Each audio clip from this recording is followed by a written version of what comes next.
Good morning, everyone. Welcome to Trader TV Live. Futures starting out the day nice here in Greenville. Positive territory up on the NQ, up 0.5%. Likewise, with the ES starting out the day green, up 1/3%. The Dow also in green territory, up 1/4. And the Russell continues to do well, up 0.5%. Bitcoin getting a nice move up over the weekend, reclaiming that $68,000 territory as we work our way possibly back into 70,000. But it's oil decidedly red on the day. The WTI West Texas Intermediate December contract down 6 1/5 ADR as we got word that Israel chose not to strike some of the nuclear facilities and the energy facilities in Iran. This is huge too because we know initially we had oil spiking up on October 1st on news of the Iran attacks. Then we had increasing reports that Israel was looking to strike Iran's oil facilities. So oil continued stronger on this. For this not to happen, definitely puts a bit of a question mark into what's going to happen with oil production, oil prices. Also in this space, it's worth watching some of these cruise lines like CCL and RCL, RCL and NCLH also reporting this week, but all these cruise lines pushing higher here as the oil prices drop. A fantastic look there. Boeing as well, speaking of travel and the like, Boeing down about 1.83% today as they look to raise more money. News coming out over the weekend that they're looking to raise about $19 billion in equity as they continue to suffer from that machinist strike now going into the second month as they got on strike in December, rejecting the proposal, the new collective bargaining agreement last week, Adara. So we're going to have to keep an eye on Boeing again. But good look to start some of these equities. Anything we want to throw before we send it over to the big boys? I guess just keep an eye on here on all these earnings names. We have 5 of the Mag 7, Microsoft, Meta, Amazon, Apple, and Google reporting this week. We'll also get reports from AMD and Intel. We also have Taiwan Semi to the downside and some comments from his former co-founder. So what a way to start this Monday. Absolutely. I like the green, too. Good morning, guys. You too. Good morning. So first of all, Boeing, energy, oil names, that's the bad. It's supposed to be the first. Usually it's the first. No, I think it's the last Friday in October. You're allowed to wear them, which I think is. Well, I don't know. That would be, we already had it, right? Did we? Yes, we did. I saw Sharif with it on. So anyway, no, but all the good got missed. I mean, Boeing was in the lead. And all that stuff, yeah. And then, of course, geopolitical concerns and Boeing obviously raising money because they need to. But how about what's good right now? Coin's up, but it's about this. Alphabet 2%. AMD 1.8, Meta 1.3, NVIDIA is up a full percentage point. So the market's up 0.5 point here, and the ES 0.4. But you get 5 of the 7 Mag 7 reporting, and it's the big earnings week. Only ON Semiconductor, maybe a couple of other things today. But realistically, this is the big week. Put up or shut up for some of these bad boys. Google's got this Jarvis thing they're working on, which can utilize the web. Which is going to be a lot of fun. I love that they call it Jarvis, the Node 2. I suppose, I'm guessing it's a Node 2, Marvel and Iron Man, but we'll see. I love the fact that Google's up a couple points. It's fun. It's interesting that of all of the big cap tech names, or the biggest tech names, Tesla is up the least right now. At least from what I can tell. So, it's great to see others joining the party. Of course, Tesla did so much of the heavy lifting already. So it's maybe it gets a little bit of a reprieve and lets someone else do some of the big work here. Hopefully Google. Yeah, I'll be excited to see Google here because it's approaching that 170 mark. I think that's going to be a good break level. We've been waiting for this stock for a while. I'm a little bit nervous heading into this week. I mean, I think that, looking at where the NASDAQ is and with some of these levels that we're at, we continue to go higher and higher. I just think a lot of this market is a little priced for perfection potentially. But, I mean, this is looking good. Bouncing off the 50 period, trying to take out highs, trying to go reporting tomorrow night. I mean, we just really want to see where search is. Are they able to still garner that sort of revenue from that sector? We know that we do have also YouTube's going to be a big look. But I believe YouTube's going really well. But you're just looking for that, conventional search revenue to be there. And then also, are they getting any search revenue from Gemini queries and things like that? And where that's going to go. I think their cloud will be fine, but I don't know, just a little nervous about everything. DOJ's on their back. I don't know. It's been a nice move, and we have to celebrate it up 2% today, so it's all good. We'll be trading that one. SMH starting to lead the way as well. NVIDIA is still so super strong. everything. Like you mentioned, Bitcoin, I'm looking down here, 69,000. Right here, we've got iBit on our mind as well. So, yeah, things are looking fine. I just nervous. That's all. I mean, I think that's the way you're supposed to be when you head into earnings season, right? I mean, I think it's because easy to be nervous when you're at highs. That's all. Especially because a lot of the stocks that have been strong, like the strong ones, have been the ones that pull back, and it's like the ones that are down more, the ones that have gotten the bigger bounce. Obviously, a lot of big cap tech is at a lot of those highs. There is a tech name that's down. It's TSM. TSM's down a couple of points this morning, so that'll be worth watching. DJT continues to essentially just fly around. So it's unavoidable. Like you can't ignore a stock that does a lot of volume like this. It's done 3 million shares already pre-market, and it's up 8.5 points. So this is now tripled. Check that. It is more than it's like 350% up since the lockup expiry. So when the sell was like, oh, good sell, it's 350% ish. To the upside since then. So this is going to be in play. Fun War, of course, going to be in play. Those guys aren't looking that smart anymore. There was that group of guys that were the apprentice people. Oh, that's right. What XYZ Capital there, and they sold down near that low. And we thought, okay, they're doing it before it breaks through $10. Now it's $38. I mean, I think what they make like 100 mil or something. So I guess they gave up like it'll be all good. $300. $38, $42. Where it closed was 38. Wow. Yeah, wow. Good look there. Look, I've already sort of rubber stamped this name. I think it stops this Wednesday, Thursday of this week. So I think you want to enjoy the ride up and then watch out because it's going to be news-based, right? So as we get closer and closer, November 5th just around the corner. All right, back to the desk. ADRs in focus today as the People's Bank of China kept their interest rate steady on Friday. Today, though, specifically, NEO getting a bit of a nod here from Macquarie, upgrading it to outperform and I guess boosting the price target.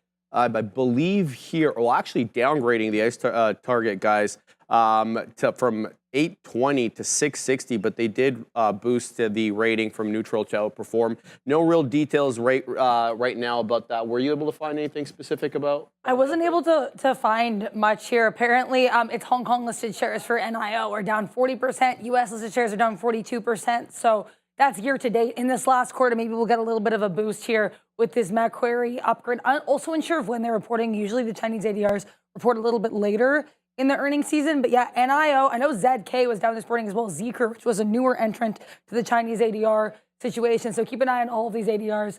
Alibaba as well actually had to face a bit of a fine this weekend in a lawsuit. So that name on watch here as well, agreeing to pay a $433.5 million settlement in this class action lawsuit from shareholders. Yeah, here's a look at KWeb, guys, up 1 1/3% right now. That's what I was saying. The People's Bank of China kept its key policy rate steady in October. Following recent rate cuts, they are looking to inject about 700 billion yuan, which is about $100 billion into the banking system via 1-year medium lending facility, guys. So Chinese ADRs on focus today.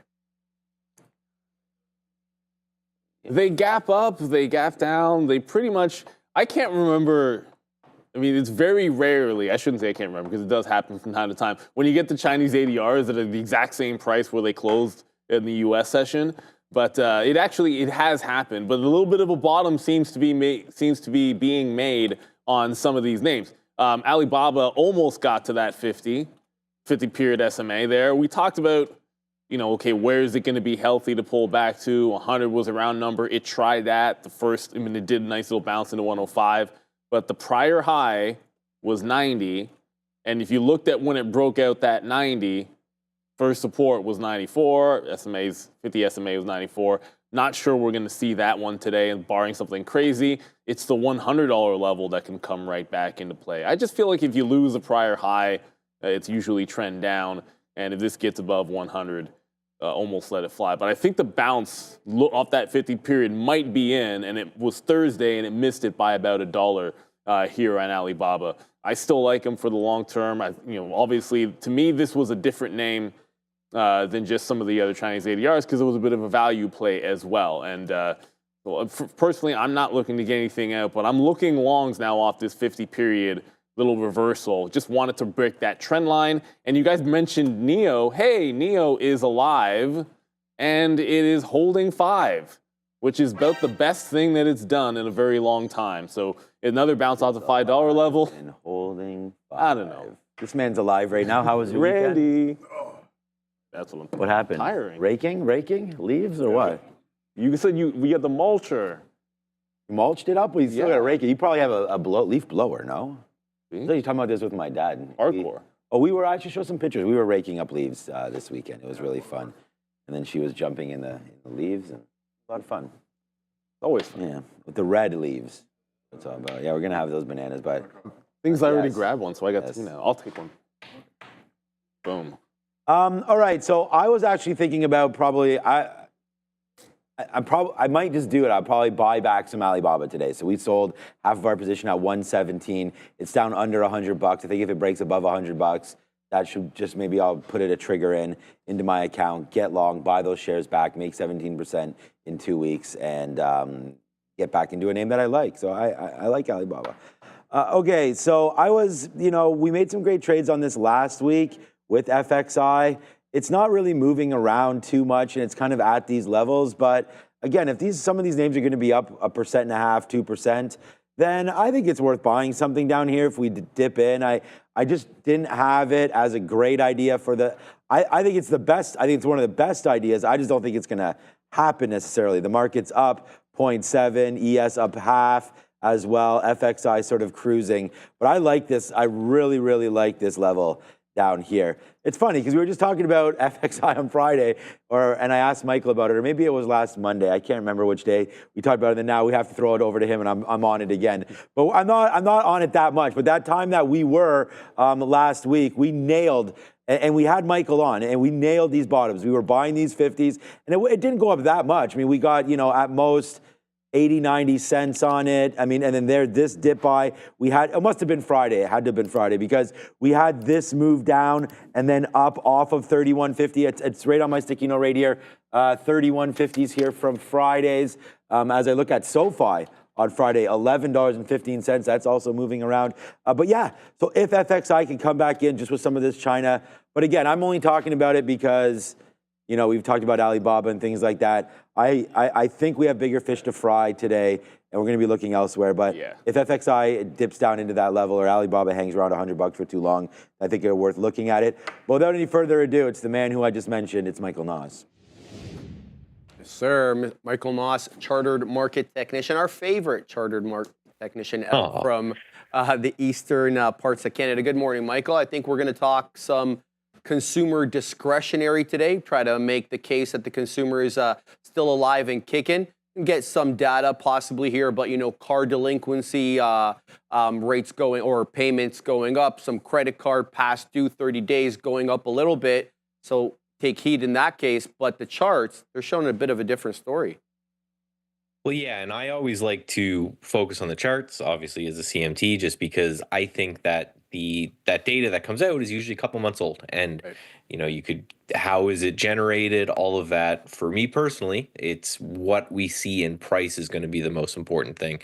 And yeah, we're going to talk about the consumer and the consumer discretionary ETF, because if we just take a look at my first slide, one of the things that I do every weekend when I'm going through my many, many charts is I just sort how high up in the position of 5-day range is that chart. So it just tells me at the end of the week, how good did that name do, not on an absolute basis, but on, how high is it in that range? How good did it close on the weekly candle?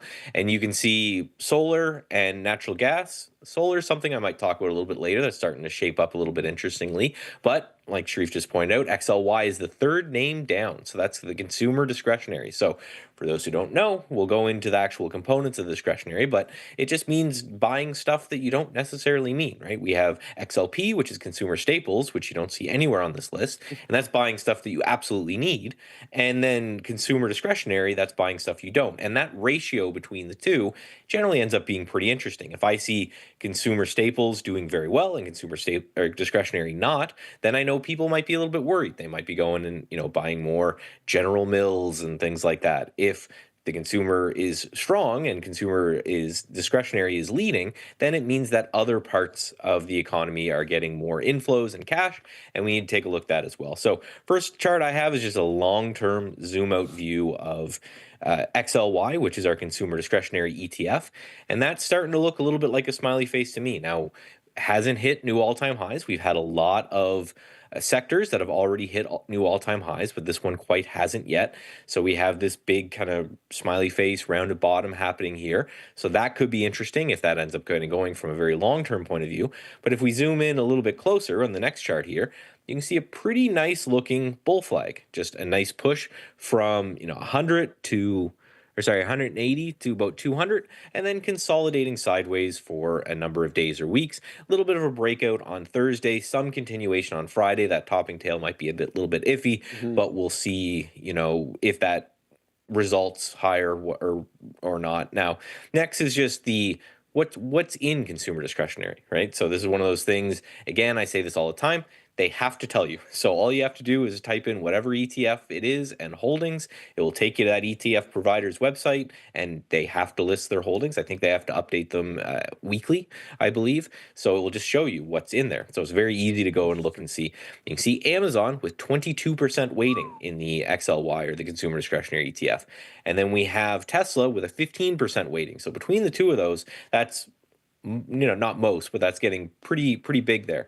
We have McDonald's. We know that had a little bit of a pullback, right, with the whole E. coli thing, but Tesla did very well. That probably pushed us up. But let's take a look at that one in the middle, and let's look at Amazon here, because this is a very interesting looking chart. So the next chart just I have here is Amazon, and earnings in 3 days keeps me from buying it until that's done. That's just part of my rules. I know I'm going to be in my trades generally longer than 3 days, so I need to avoid that. And you see the couple of yellow boxes we have on our charts because we very much try to warn people that, hey, earnings is coming. But what I did is I actually drew an anchored VWAP from that $200 level, that massive level. And that was where Jeff Bezos was unloading a bunch of shares. So this anchored VWAP just essentially represents if you started buying Amazon at the worst possible time, which you're buying Jeff Bezos' shares, this is what your average price would be. And you can see it held as resistance a couple times, and now it looks like it's holding as support a little bit.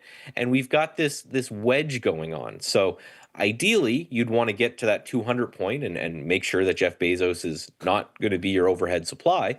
But I think anywhere outside of this wedge, if we are able to break this on earnings and hold very well, that might be interesting. Now, if you want to trade the whole consumer discretionary as a group, as opposed to just Amazon, which is its largest holder, which actually looks pretty good, the next chart I have is actually one that I found.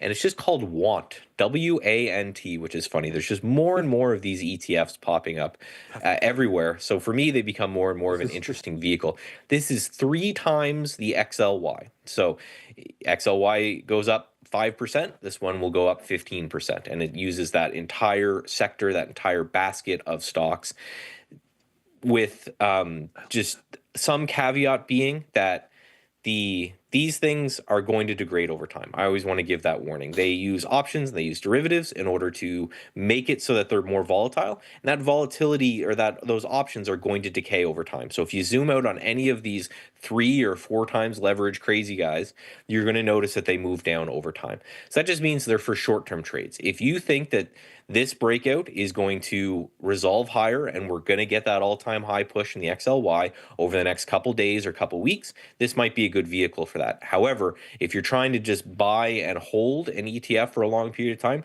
you have to stay away from these things because they will degrade over time. But I just thought it was interesting. I thought it was a funny ticker as well, and an interesting way to potentially play this move if this move develops. I gotta ask, is there a consumer staple ETF called Need, Michael?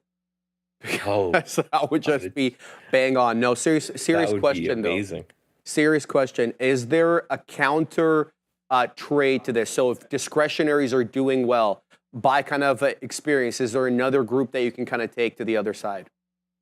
Yeah, discretionaries and technologies are really hard to differentiate. That's why I usually like to show the holdings of the ETF, because Apple is that a technology company or now is it a discretionary company? How does that, because you could buy an Android phone and that would be cheaper. So it ends up being very muddy. I think the biggest thing is that it makes sense that the largest retailer, Amazon, is the biggest thing of the discretionary ETF, because that would be the easiest thing to spend less of if financial hardships was coming. Your Amazon delivery guy shows up maybe a little bit less often. So I would take a look at technology and discretionary. You can pretty much group these up. At the same time, you can usually group up the consumer staples and then maybe some of the other defensive sectors like utilities and things like that. All right, Michael Noss, chartered market technician out at Trade Ideas. Thank you, Michael, for being on. See you soon. See you tonight. Thank you very much, Michael, and we will see you tonight. But the 3X consumer staples ETF is in fact called need because obviously it has to be want and need. See, this is where it just make it fun, make it simple. Look, I like Amazon.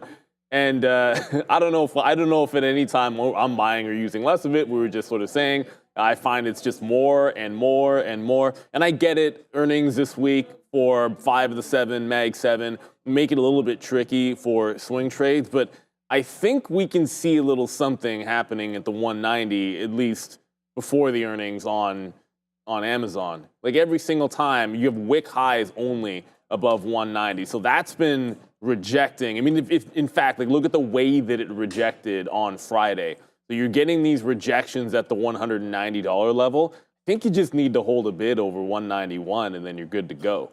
Well, whether that happens today, you're pretty much at the resistance spot where every single time it goes over, you get a little bit of a move and then a pullback. The best one happened here last Tuesday where it got up to 191.5, but the rejections have been big underneath that 190. So I think it needs to hold above 191, and then you're off to the races, 95, and then that, I guess, Bezos $200 level. We'll find out if there's still some selling there. I'd suspect because it's 200, there still would be. Yeah, I mean, a lot of that move, obviously, as Michael pointed or touched on there, was Tesla. So what's up to Chef Joe and everybody there in the chat? I mean, everybody that believed in this name. Again, we talked about this potential move. Did we think it would get to 260 this quickly?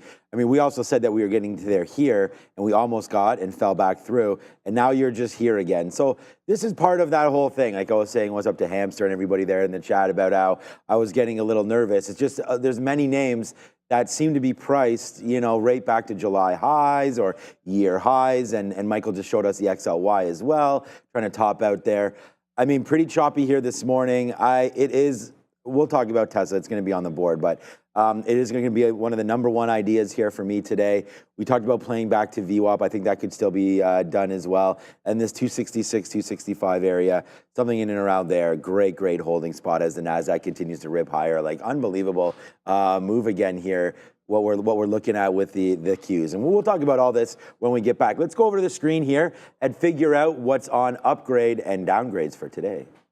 First name on the list, we actually already mentioned it's going to be NIO, getting this upgrade here from Macquarie. We know these Chinese ADRs have been on watch over the last month, so this name could certainly be in play today. We have Aon with this upgrade from Wells Fargo, Alaska Airlines getting upgraded here by Melius, and Nutanix getting upgraded by Morgan Stanley, up about 3% right now. On the downgrade side, CDW making a move to the downside with this JP Morgan Chase downgrade. Colgate-Palmolive was reported before the bell on Friday, getting a downgrade from Stifel. Global Foundries with this Morgan Stanley downgrade. And last but not least, we have Honeywell trading higher but being downgraded by Wolfe Research after their earnings last week. Quite a few names on watch here, guys. Yeah, interesting. I haven't looked at GFS in quite some time, Global Foundries in quite some time. But when you look at, we already went over NIO, so I think this one would probably be the most interesting if it can get out of its own way. Just look at this bottoming consolidation. Now, obviously, the market's at highs, and if you're at lows, you stink.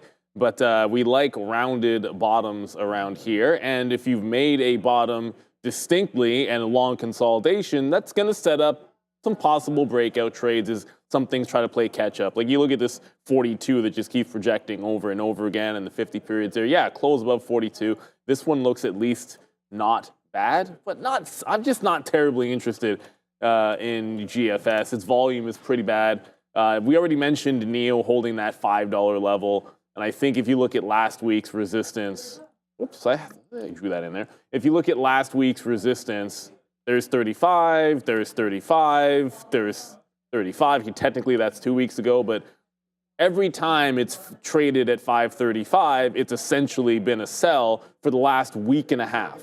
Like clear, broke, clearly, fail, fail, fail. It's gapped over it again, so pretty simple. Like it just has to hold. If it holds 535 and can take out the top in the open range, then look longs. In NEO, if it loses 535, wait to $5 because $5 has been the big level. I don't know about that upgrade meaning that much to me.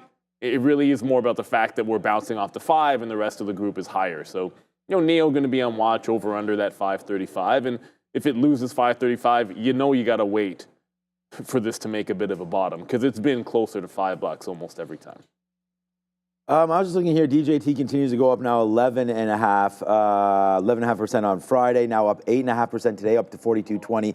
Just noticing the short float here, 10%. So I think it's probably a lot higher than that as reported here on the Benzinga platform, as it's a live moving number that doesn't get updated live.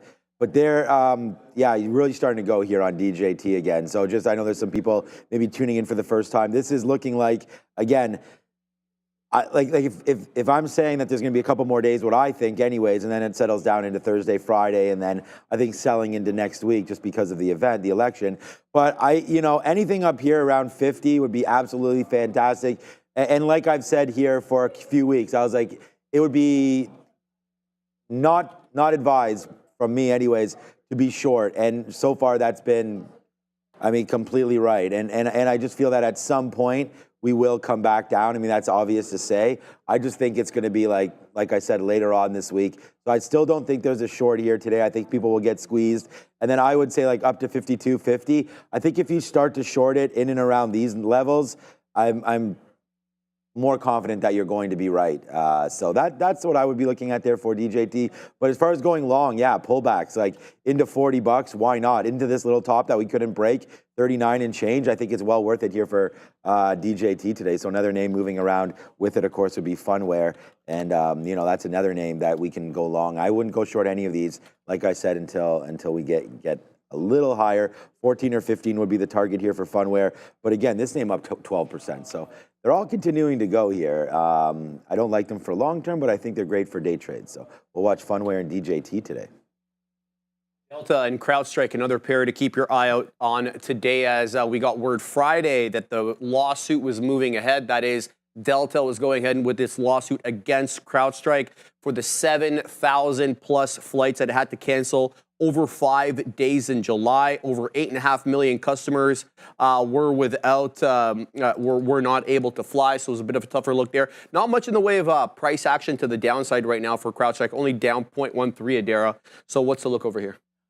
CrowdStrike is also on watch here too because they had a bit of a sharp move to the downside on Friday afternoon. There was this report here from Bloomberg suggesting that this contract that CrowdStrike allegedly had to sell some cybersecurity services to the IRS never actually went through. They were receiving payments from the third party who made the deal, but not from the IRS itself. So this has been seen as kind of a red flag at the very least for regulatory concerns. So CrowdStrike, now another negative catalyst here. Delta suing for $500 million, which they're claiming was the amount that they were infected. 1.3 million passengers impacted and 8.5 million Microsoft Windows computers crashing. So lots of impact. This $300 level is an interesting level, Adair. This came in as resistance, Fabian, back in late September, and we've defended it a couple of times, guys. So we're back right at that $300 level here. What's the look with you guys?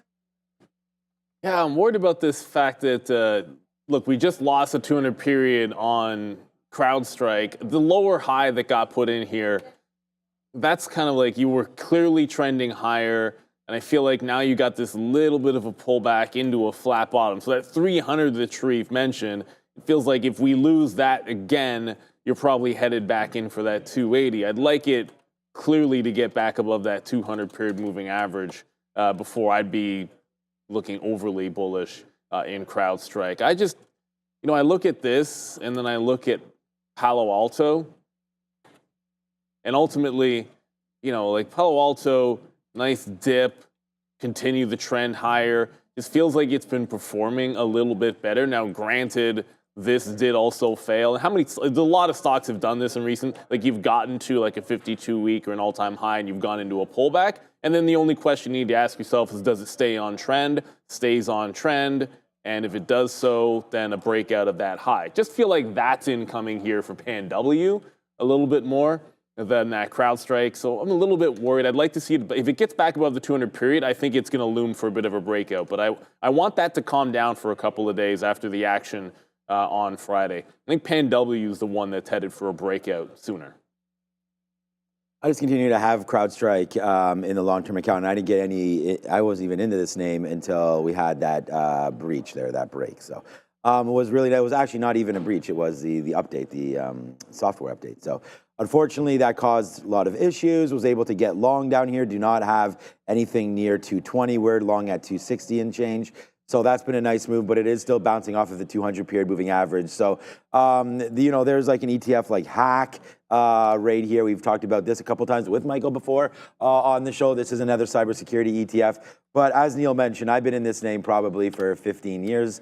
Palo Alto, another great one. I mean, I consider best of breed, right? And I think that they're both trading very fine. I think you want to be in this one. And just like that story that we put out, that Instagram reel, I just don't think cybersecurity is going anywhere, right? I mean, it's like you want to play the right spaces.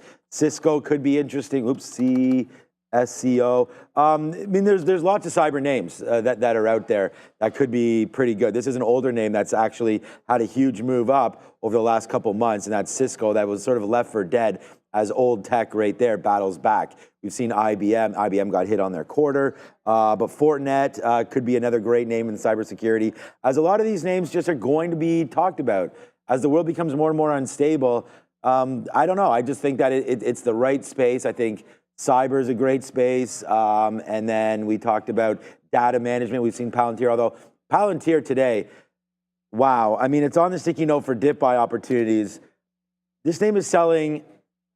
Like Microsoft and Google and some of these names are selling at 30 times earnings. You know, Palantir is selling at 30 times sales. Like that is very, very lofty. Like you could rotate out of this name, maybe get into some cash or go into maybe the index at this point, but Palantir is getting real nice to the upside. The valuation is getting well extended a little bit. Well, again, waiting for earnings might be a little risky. I don't know if we trim some Palantir off as we get closer and closer. Let me just actually, before I go back to the desk here, let me just find out what day they report PLTR. I should probably know this, but I'm not that worried about November 4th. So next week after hours. So November 4th after hours for Palantir. So, all right, let's go back. Yeah, I cannot vote for 24-hour trading because then I already don't have any time. So I would vote for like 3 days a week, 15 hours a day or something like that would be my choice. And then just go crazy over those 3 days and then get the rest. Yeah, I know, 10 hours, 4 days a week. That would be okay. Yeah, I think that would be fine. That. I just voted for normal hours. I voted for here. I mean, the chat's not on. I don't know what happens to my thing. As soon as I vote, it's gone. But is it still up there? Who's winning? What's winning that poll? Right?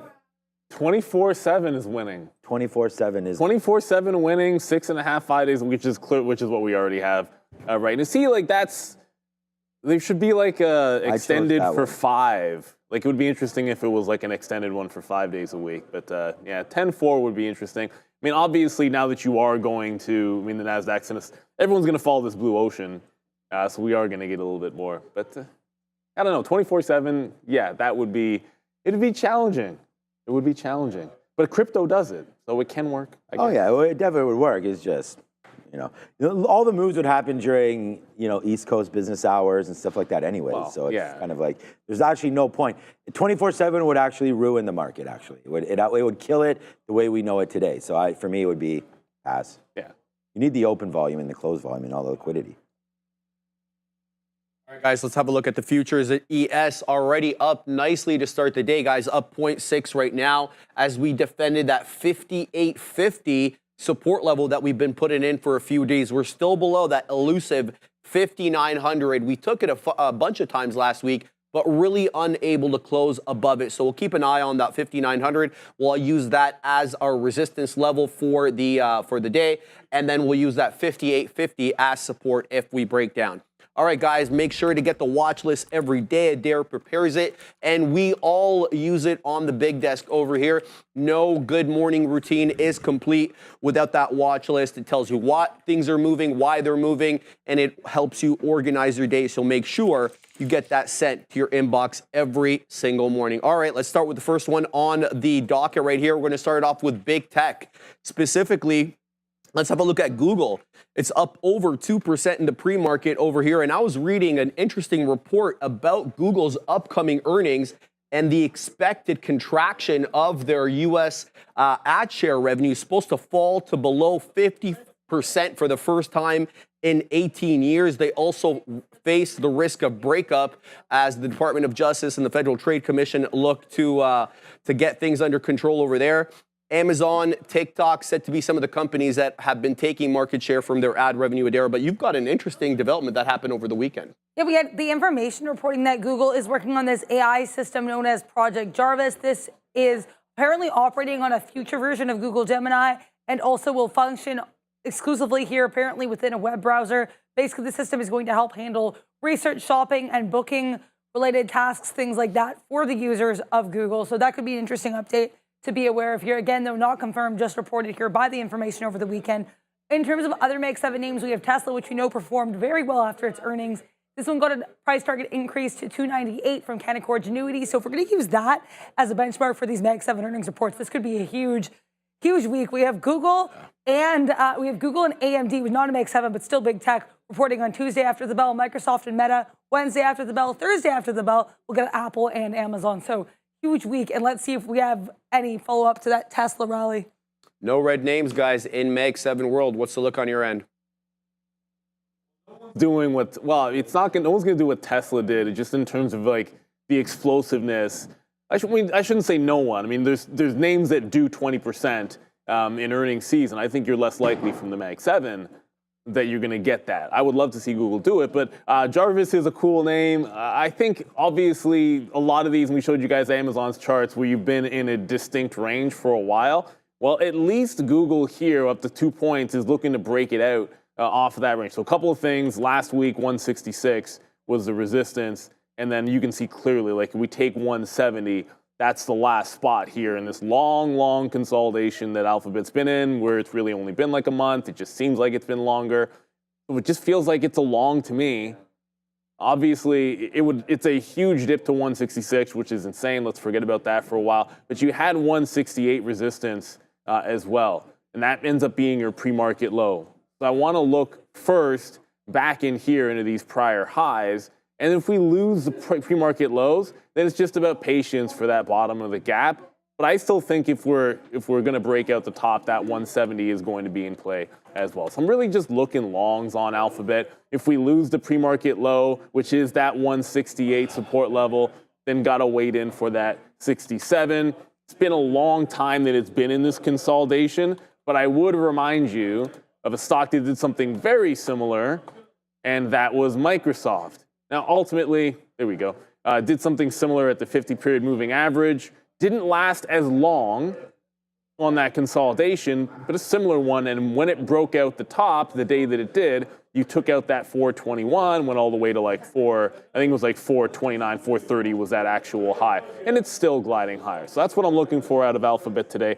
Finally starting to break away from that 50-period malaise that it's been on. Yeah, look, we have Google written down here as a must-take breaking through. So here it is right here if you're looking for some trade ideas. We have Google written right here. Target 170 break, you have to take it. I think the momentum hits the name if it goes through. So this is on today's sticky note as a idea to look at. I mean, love the name breaking out. We've talked about it. Obviously a little bit nervous. It's the cheapest Mag 7 name that's out there right now. So I definitely like that. I definitely like that break long there on Google. Hold on a second. Let me get that chart back there for us and then minimize it and go back over here. So as far as the other ones are concerned, the only other one that I have written down here on the list today was none of them. I had Tesla, if we want to consider that. Are we going to be talking about Tesla? No. So let's go over here, just quickly have a quick little look on Tesla. So for me today, this has been, it's still the Google chart. Okay, there it is. For me today, you know, Tesla has to be on the radar. It is going to be the #1 idea on the sticky note today. And I just want to play pullbacks. I think into 266, 265, I think Tesla is almost a no-brainer long back into there. That's where VWAP was all Friday. Look, if the market loses this bid right now, it's up 0.7 here in the market, 0.72. This is the NASDAQ. If we lose that, fine. Then we can get out of the way here for Tesla. The only problem is, Chef Joe and everybody, is 270 is where the 200 period is. So I would feel that, you know, my strategies with only 20 minutes to go right now would be to buy any 200 period dips. The problem is I don't really think that that's that much of a dip. That's just like normal market action right there. And I don't want to look back and be like, well, that was the indicator, it didn't hold, and then we tanked back in. So I'll still take a 270 long, but I'd rather see us hold this 269 closing price first and then play the bump back up. So I don't think that we're set up for really any support levels. I mean, there's 264 on the 50-minute average on a 20-period chart. So that's there. That looks like a pretty good little shelf there for Google or for Tesla, which is why I wrote it down. I wrote down 265, which is right here. If we get an opportunity to pull back to 266, 265, I think that's a buy zone for you. And the fact that we took like on breaks on Friday, like when we traded this thing, we actually had it pinned. Like we had this break long, and then we also had more. We had the 270 break, I think, at the end of, no, what did it break at the end of the day? 260. Anyways, we had another break there at the end of the day as well. And it was just a really good opportunity to watch out for this stock. That's right, it did not get up to 270. That's right, we were waiting for that move. But we had held this.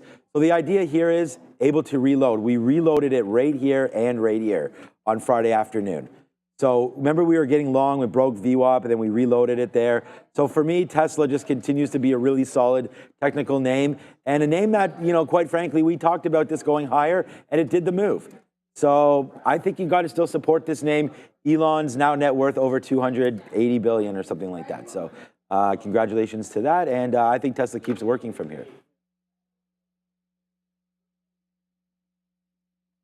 Decided gap this morning, guys, here on oil, the CL December contract gapping down, likely as a result of the Israeli attack on Iranian military installations, which avoided specifically oil and nuclear facilities. Just to give you some context here, Iran's contribution to the global oil supply about 4%.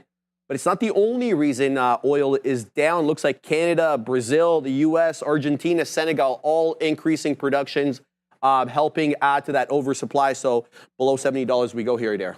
It's also worth noting here, this is not just impacting oil stocks, it's impacting these travel stocks as well, including cruise lines. I have CCL up here, but it's also worth noting RCL and NCLH both reporting this week. So earnings, in addition to these potentially lower oil prices, helping these cruise lines. And potentially the reason we have this steep sell-off in oil and this increase in cruise lines is because it was heavily speculated following that October 1st attack that Israel was going to target oil facilities. Multiple reports saying they hadn't ruled it out. Looks like in the end, they did rule those attacks out, and we have what we have here in the market as a reaction. 6.5 in the red, guys. Big gap to start the morning here.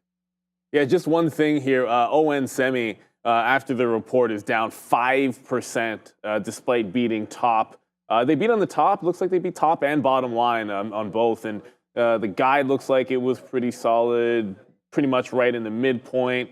So yeah, it must not like something that's going on in the call here for ON Semi. Just breaking down, essentially just into the bottom of what's been the range, like 66, 67 on ON Semi. It's a pretty range-bound stock, and we mentioned that last week. So it's breaking into the bottom end of the range. In terms of energy, I don't wonder if it's going to start to turn into a bit of a buying opportunity again. So you've been in the midst of this pullback.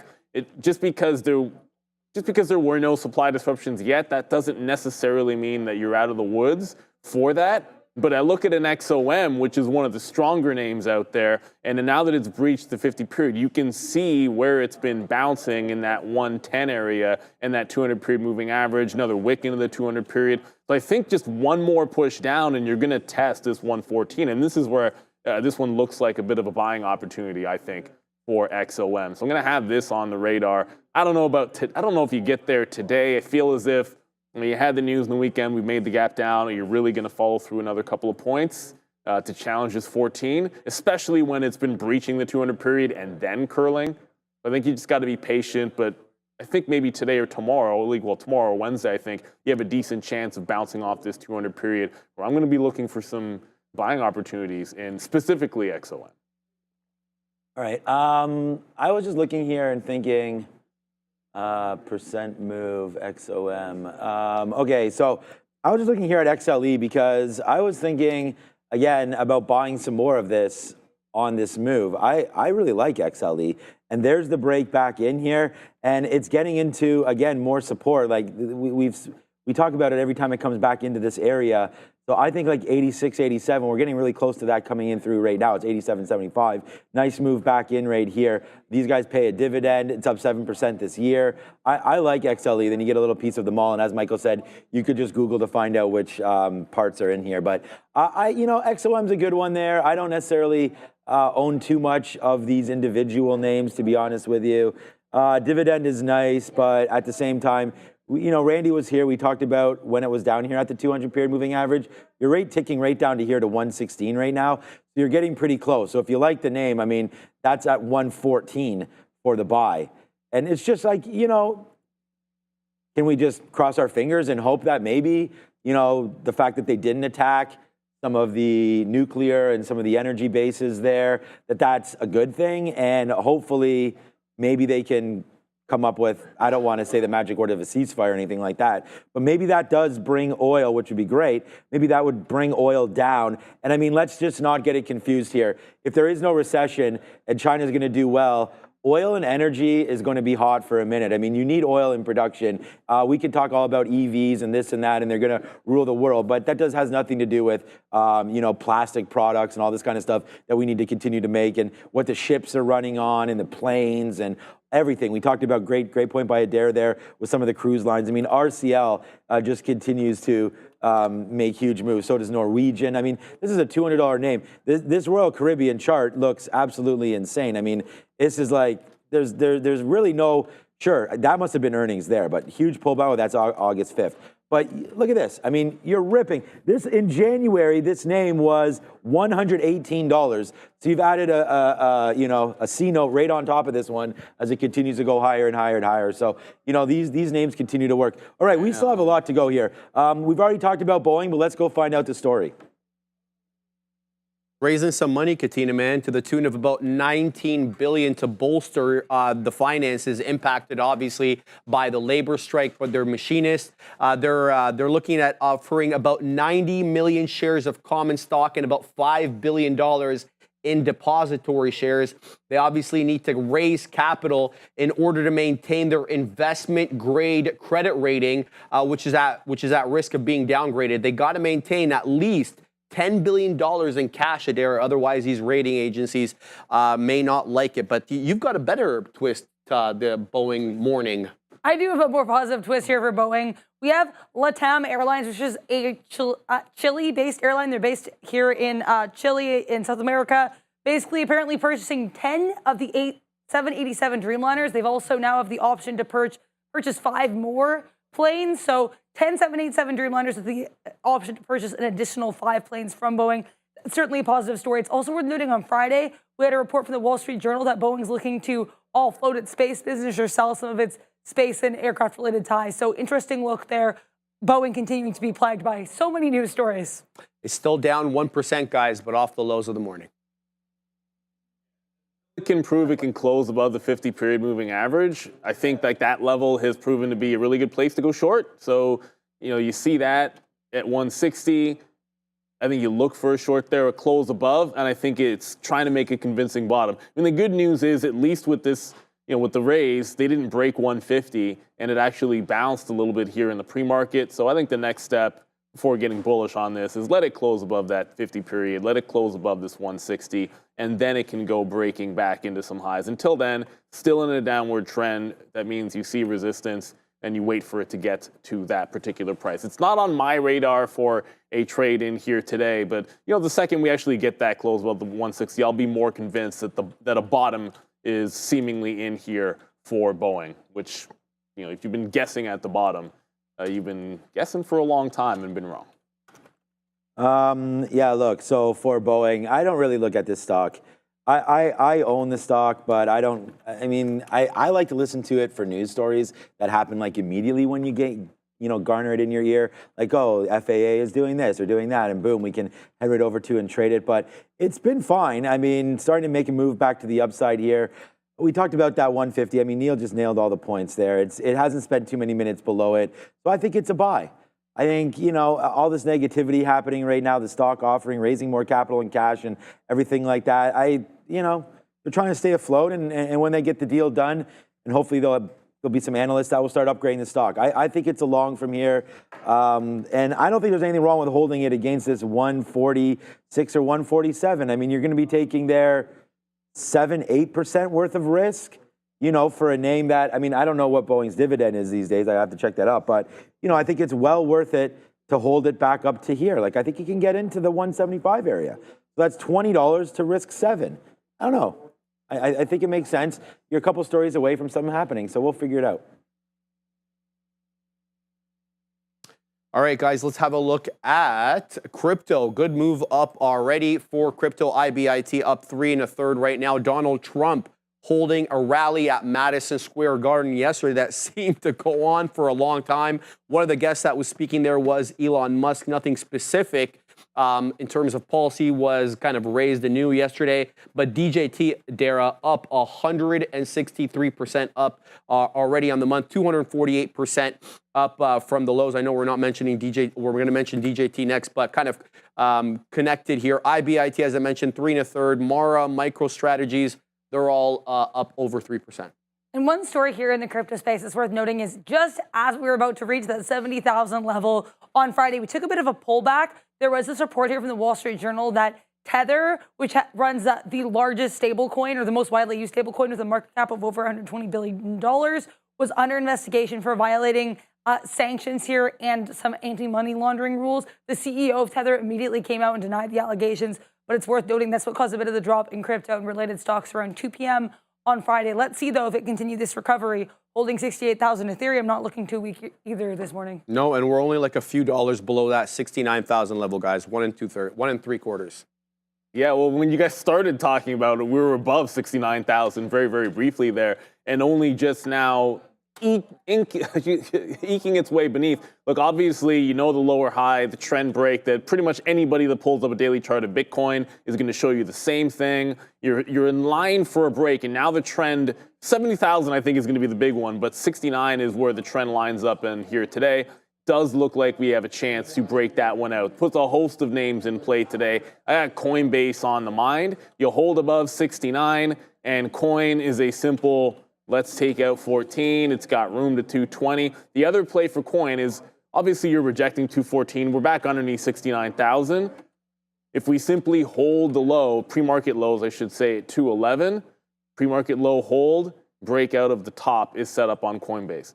There is one stock that if we go running into 70,000 today, that still sets up, like I like Coin, it's up 3.5%, almost 4% to the upside, and it's been performing well. Mara is up 3.5%, but it's still a ways away from that 19. So we'd have to go screaming to get into that 19 level where there has been a host of selling. So if we get to 70,000 and fail 70,000, but the only one of these things that I actually would look short is Mara at the 19 level. So if 70,000 lines up with Mara 19, then to me that's going to be a short. But I'm looking at that Coinbase breakout. I just feel like we're going up, and it's got a good setup. I don't really have like a long setup for Mara unless you're just long off of 17 even, but Coin's set to break out.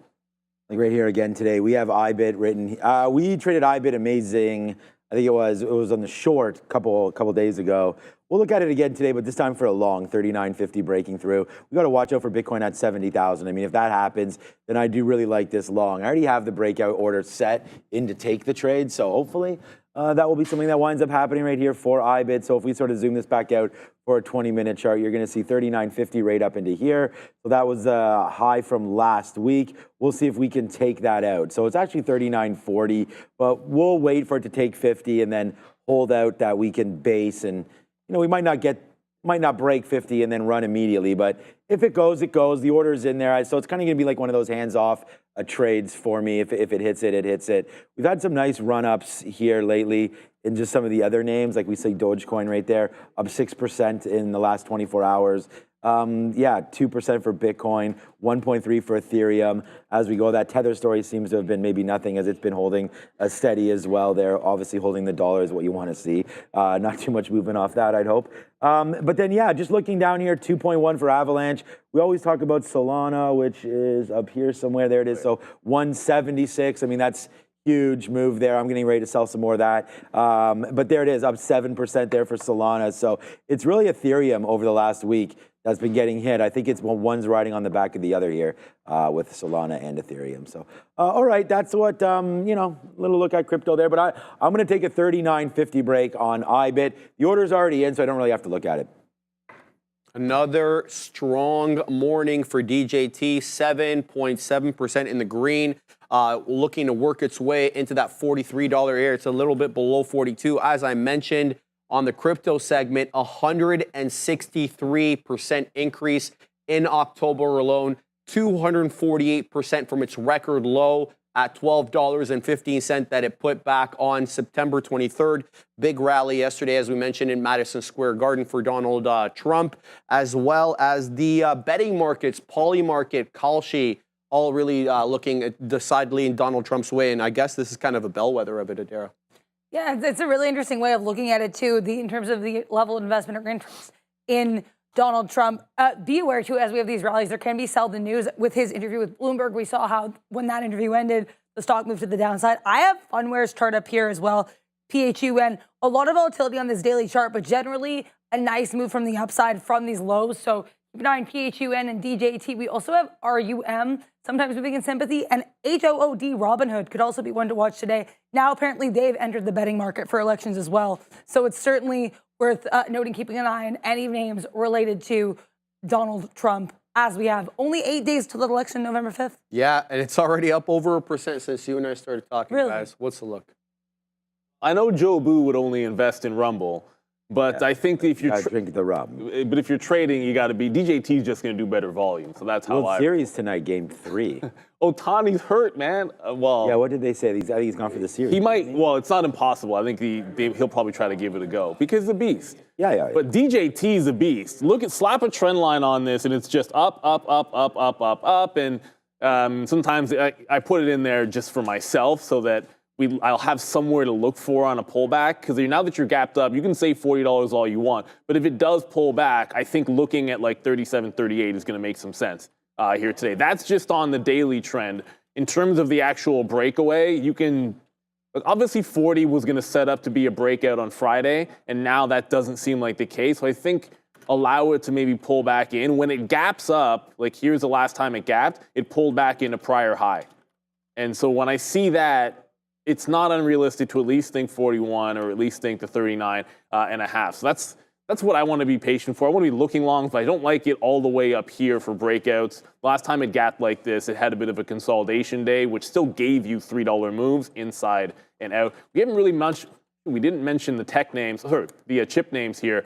ON going to the downside, but AMD above that 158.50 resistance from last week and consolidating above it. So this is a simple over-under for me. If it can hold on to this top end of the range, hold on to that 158, break out that top, I think it's got room to run. Of course, the imbalances have come out, and I thought I was looking at not much of anything.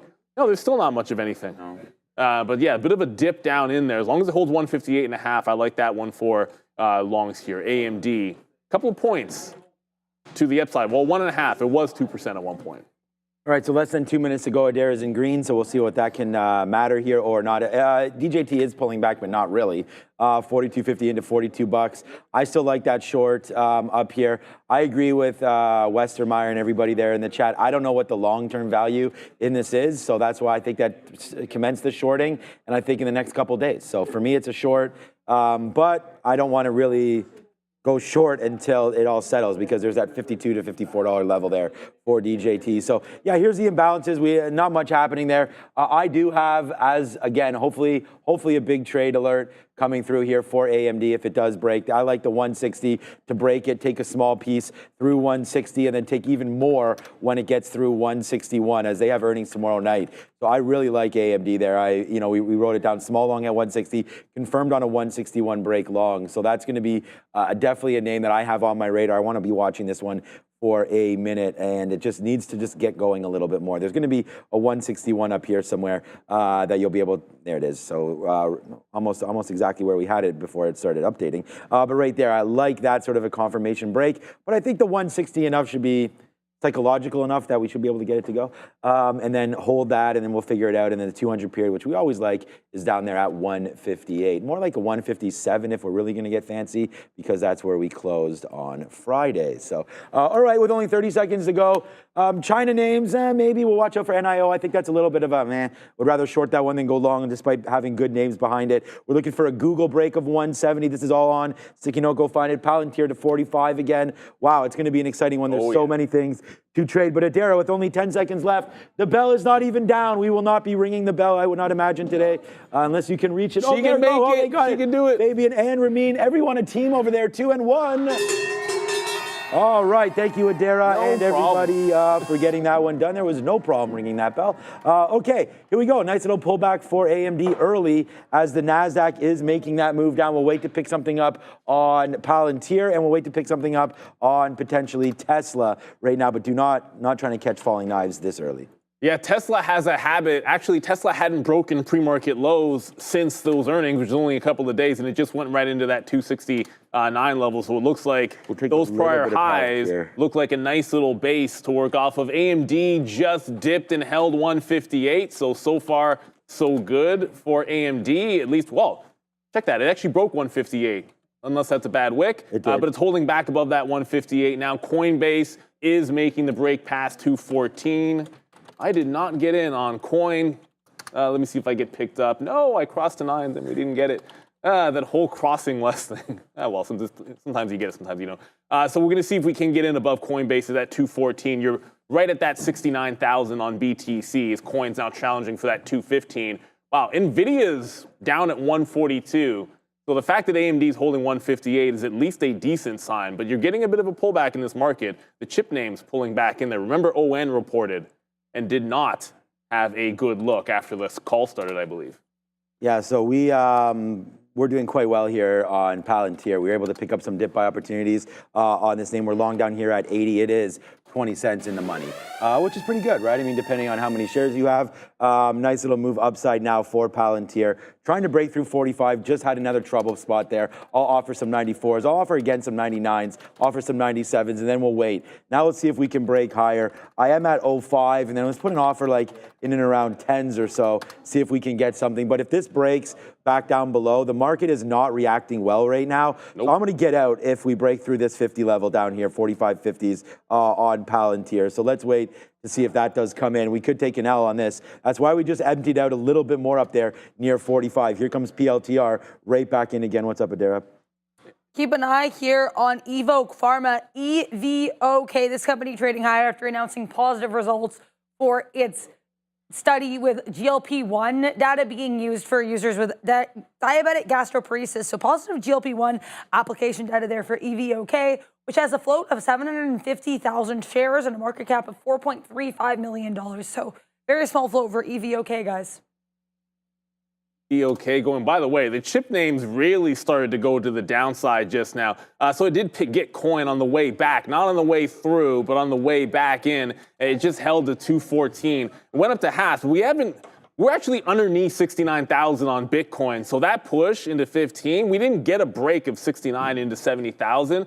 So it's kind of a rule break, because I really wanted that breakout with us taking 69 and then on the way to that 70,000. So I'm going to scalp it in here and keep an eye on Bitcoin to see if we actually follow through. But it's the chips that are starting to get going, at least a little bit off the schneid here. We talked about in AMD, but not NVIDIA. Well, NVIDIA 142 has been a big level, resistance in the afternoon. You're trying to hold on to that. If we can't hold 142, that doesn't really bode well for this AMD, which is underneath that 158. So just got to be patient with advanced micro devices and just got to find some strength in those chip names before we get into it. Not going to catch a falling knife. But the market is trying to bounce.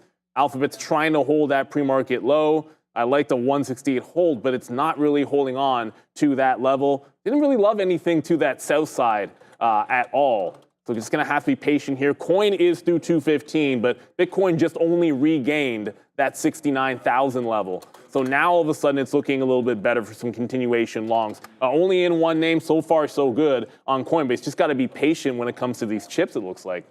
Yeah, we went in and out of Google there, but we're back in just to wait to see if it wants to hold this level. I mean, the market, as Neil was just mentioning there, is coming in, so we're going to wait till 25s here. We had written down initially on Google 170. Oh, there it goes. It breaks out anyways. We had written down 170 long, but I was trying to see if we could hold this pre-market low. We didn't. Then we tried to chase that 200 period. Did not hold again either as the market coming back in. Really funny that Palantir is holding out. This is going to be the one long that we have right now. Well, we're 1 for 2. Trying to chase this Google. Let's try it off of 137 or 167. Strong name. Maybe we can bounce to the upside now. Let's just, not really being too stubborn, but at the end of the day, we got to try to see if something wants to hold. I mean, there's our 167 there on the 5 minute, the 50 period on the 5 minute chart. Might be worth it. The NASDAQ, we didn't really have a larger look at this, but you're kind of just in the middle right now of where this could go. I don't want to ignore what's happening. DJT is flying. DJT is flying. Okay, maybe we should look at that. 20,500, I guess, is the next play here on the future. So maybe there is a little bit of movement down. We're going to get out of this one if it breaks 167, and then we'll regroup here on Google. We can go to Adair, and then we'll talk some DJT. If you're looking for any other small caps here, Porch Group on watch, up about 24%, announcing that it's received approval here from the Texas Department of Insurance for an application form and license for this new homeowners insurance reciprocal exchange it wants to start. So getting approval from Texas to start this new homeowners insurance reciprocal exchange. The stock has a short float of about 14.9% and a market cap of just over $100 million. So $128 million market cap for PRCH, guys. Oh, that sounds good, Sharif. So DJT's up now 13.5%. I'm just going to quickly show you it's breaking higher and higher. There was no pullback into 40, obviously. So look at maybe VWAP at 43 for some kind of a trend continuation as it's flying. I'm going to make the assumption that some of the other names adjacent to it, we were joking about Rumble. Don't tell me I had an even dollar stop on Google. You did. I did have an even dollar stop. I just got in. It bounced off 167 initially and then right back through. Okay, now it looks a little bit stronger the second time through. I don't like even dollar stops, but hey, I threw one in there. Now I want to go local bottom, which is 166, about 85. Should always be on the other end of the trade anyways, like let it actually break the level and then jump back in. So 168 sits at VWAP. That's going to be an obvious place. You're bleeding on Alphabet, but there was a bounce at least briefly in some of the chip names. I want to get to coin because now you're still above 69. And again, it didn't really, the breakout happened before we took out 69,000. And I didn't get the ad at VWAP as now it's starting to come right. Wow, that was a heck of a, Coinbase was just at 217.5. And in one shot, someone just took it down $2.50. One shot. You guys just saw that live. It was just chilling at 217.5 in one shot. That was essentially one order that took it through that bottom. Yeah, we're going to get, that was a heck of a rejection candle on Coinbase. Bitcoin back at the 69,000, but that was a weird one on Coin. It's the only one in the space that actually had up. So maybe it was just a bit of a whale. Maybe someone keystroked. Who knows? But someone just took a bunch of profit. Yeah, my bad punching out of all those shares. No. Okay, so there it is. We same way, man. We're back into Google right here off of 167. We're only long at 167.12, but we've just been getting them out in the high or mid, I guess. I'm going to take them out again in the mid 20s. I'm offering 23s right now. If we could just sort of scalp out of our mistakes here, that would be really good. So that's what we're trying to do right now. And then hold out that if the market goes, we'll still have a big piece on right now. So we're trying to get out. We're about 20% out of this long, and we've only been taking about 15 or 20 cents on it maximum right now as we continue to watch Google. But it was Tesla was really the one that had this pretty wild move. It just went all the way back up to the 200 period of 270.50, now right back down again into this 267-ish area. Again, hard to think about fighting right now because I didn't have any shorts written down here. And you guys always ask about, like, you know, I always mention anyways, which way the market is going is just so important to picking and like the first stage in what you're trying to do with a stock. So right now, like the market is trying to hold lows. We got to like break above this 20,600 and then really start to go again. Otherwise, all these wicks higher are just resulting, here we go, in a little bit of a lower push, oh God, which is happening right now. So we will probably be stopped out of this pretty soon here on Google as there it goes breaking through 166.80. There's the downside move. So good couple outs on the upside. But again, there's the final straw as we continue to move lower right now. Tesla moving back in. Palantir holding out okay, but way too many shots there on Google to have really made any money back on Palantir. This name needs to get going back up to the upside. But look at those outs, man. 13s, 15s, good outs there on Palantir, but Google was the one that tripped us up a little bit here. Maybe Tesla. We got to go back to some strength. Yeah, I mean, I just got out of coin after that big selling came in at that 217.5. I mean, ultimately, we just got back underneath 69,000 on BTC. So I took it out here on a trail of what the early trend was, just based on that ridiculous move to the downside. As long as it can hold, it might hold that 214 after all. I just want to see some strength come into it, calm down. It's still the opening range. You're still only 10 minutes into the market, but suddenly everything looks weak. The only name that I was interested short, candidly, was Mara at $19. And like Mara had to go absolutely ham to get to $19. And it's only at 18 now. So I didn't really have anything that I loved to that sell side. Here comes AMD, which I wanted over 158. And it's now trying to get back above VWAP. But you can see the battle going on in so many of these names where they're trying to get these lows in. And I just, again, don't want to be catching a falling knife. I want it to hold a higher low. Show me that we're actually going to have some strength here in AMD. Obviously, DJT is the other one. I think that it was obviously there's strength here already. Trying to pull back into VWAP. I want to join a trend. I don't want to get caught in a reversal. I want to be getting a higher low play in here on DJT. So still just Coinbase, Google, AMD, and DJT that I'm watching closely here. But we're out 1 for 2 because Google did not hold on. Coin did and is still going, but it's this DJT we want to see if we can catch a piece of. Doesn't seem to want to get into VWAP in here. Might just be the higher lows at this 44 as we zoom in. All right.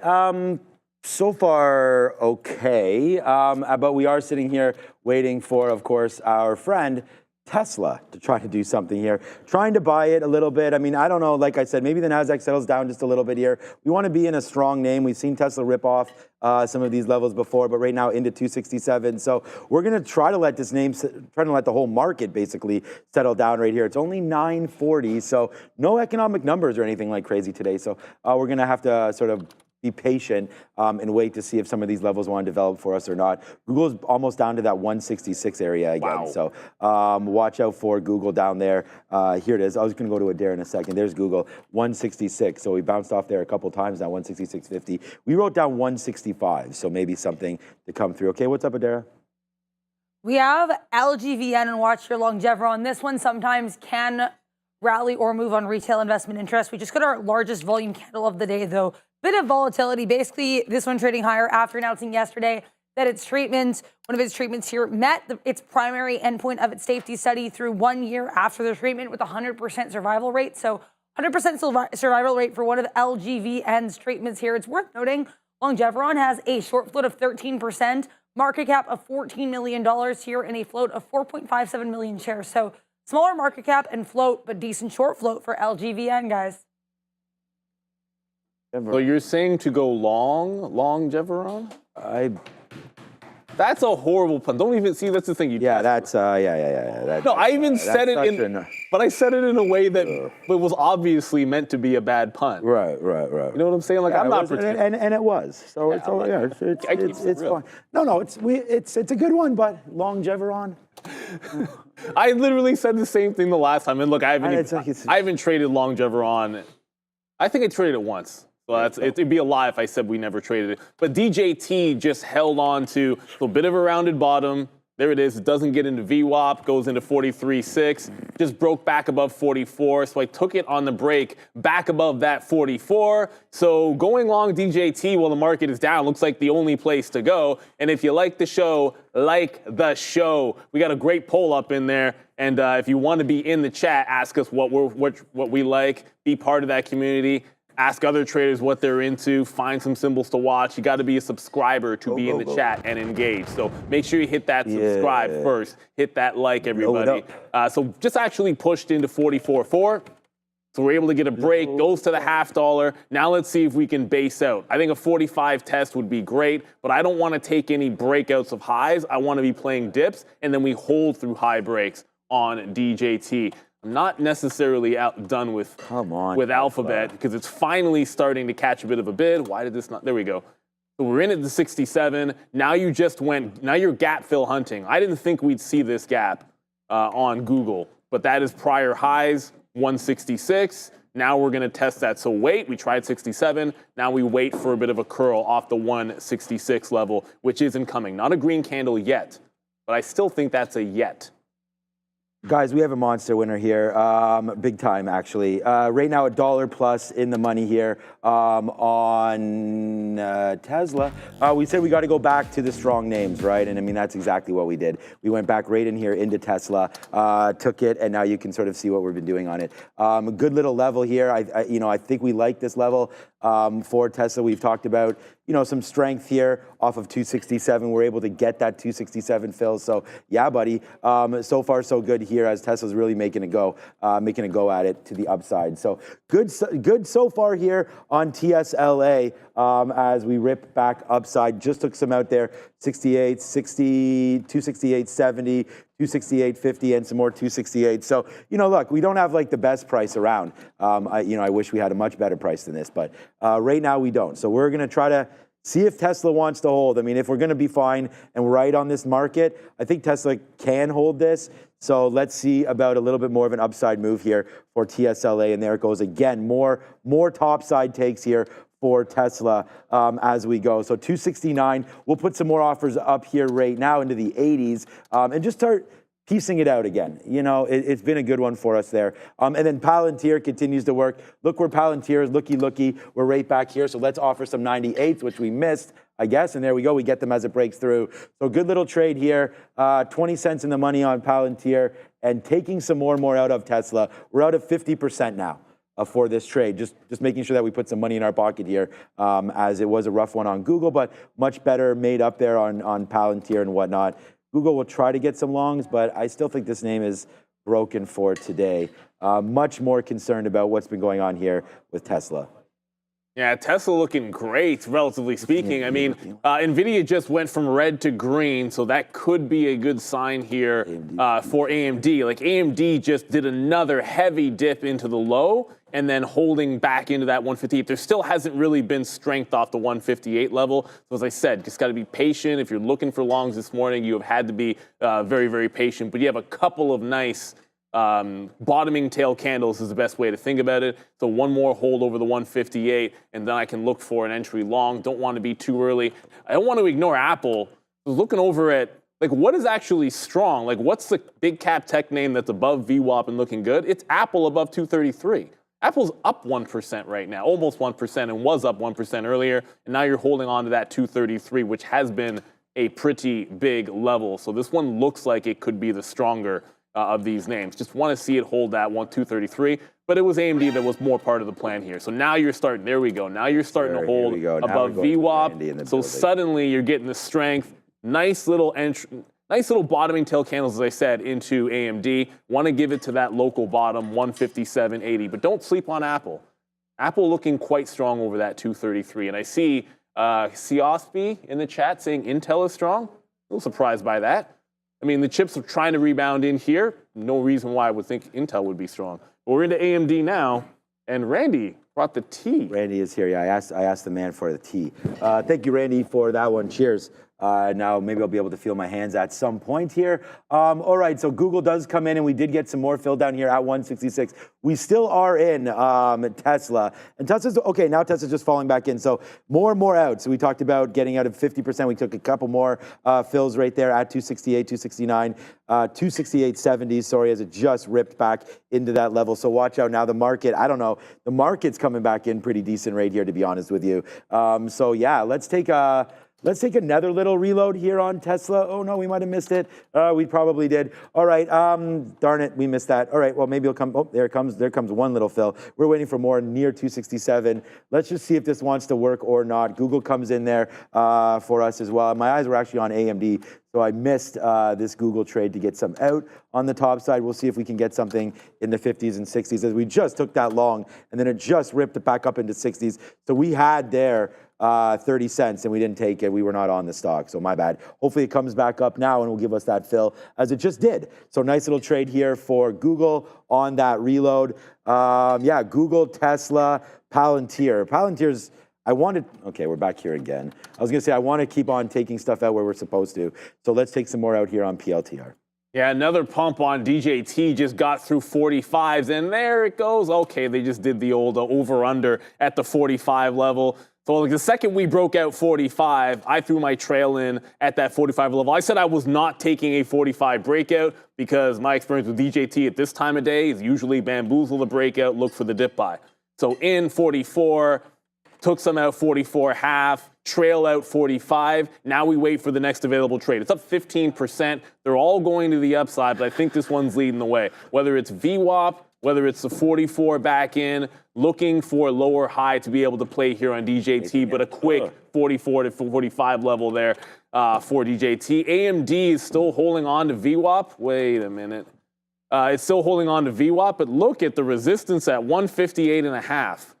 Yeah, that's pretty clear at this point on AMD, and that was resistance last week. So yeah, it's held on to 158, but look at the resistance at 158.5. This needs to hold, and actually it needs to break out that 158.5 to look even better. And man, NVIDIA is right back at the lows as well. So I was about to add to AMD. I'm gonna back off on that based on what I'm seeing here in AMD and NVIDIA. A little too much weakness there. You just have to be a bit more patient. Maybe it is just Apple.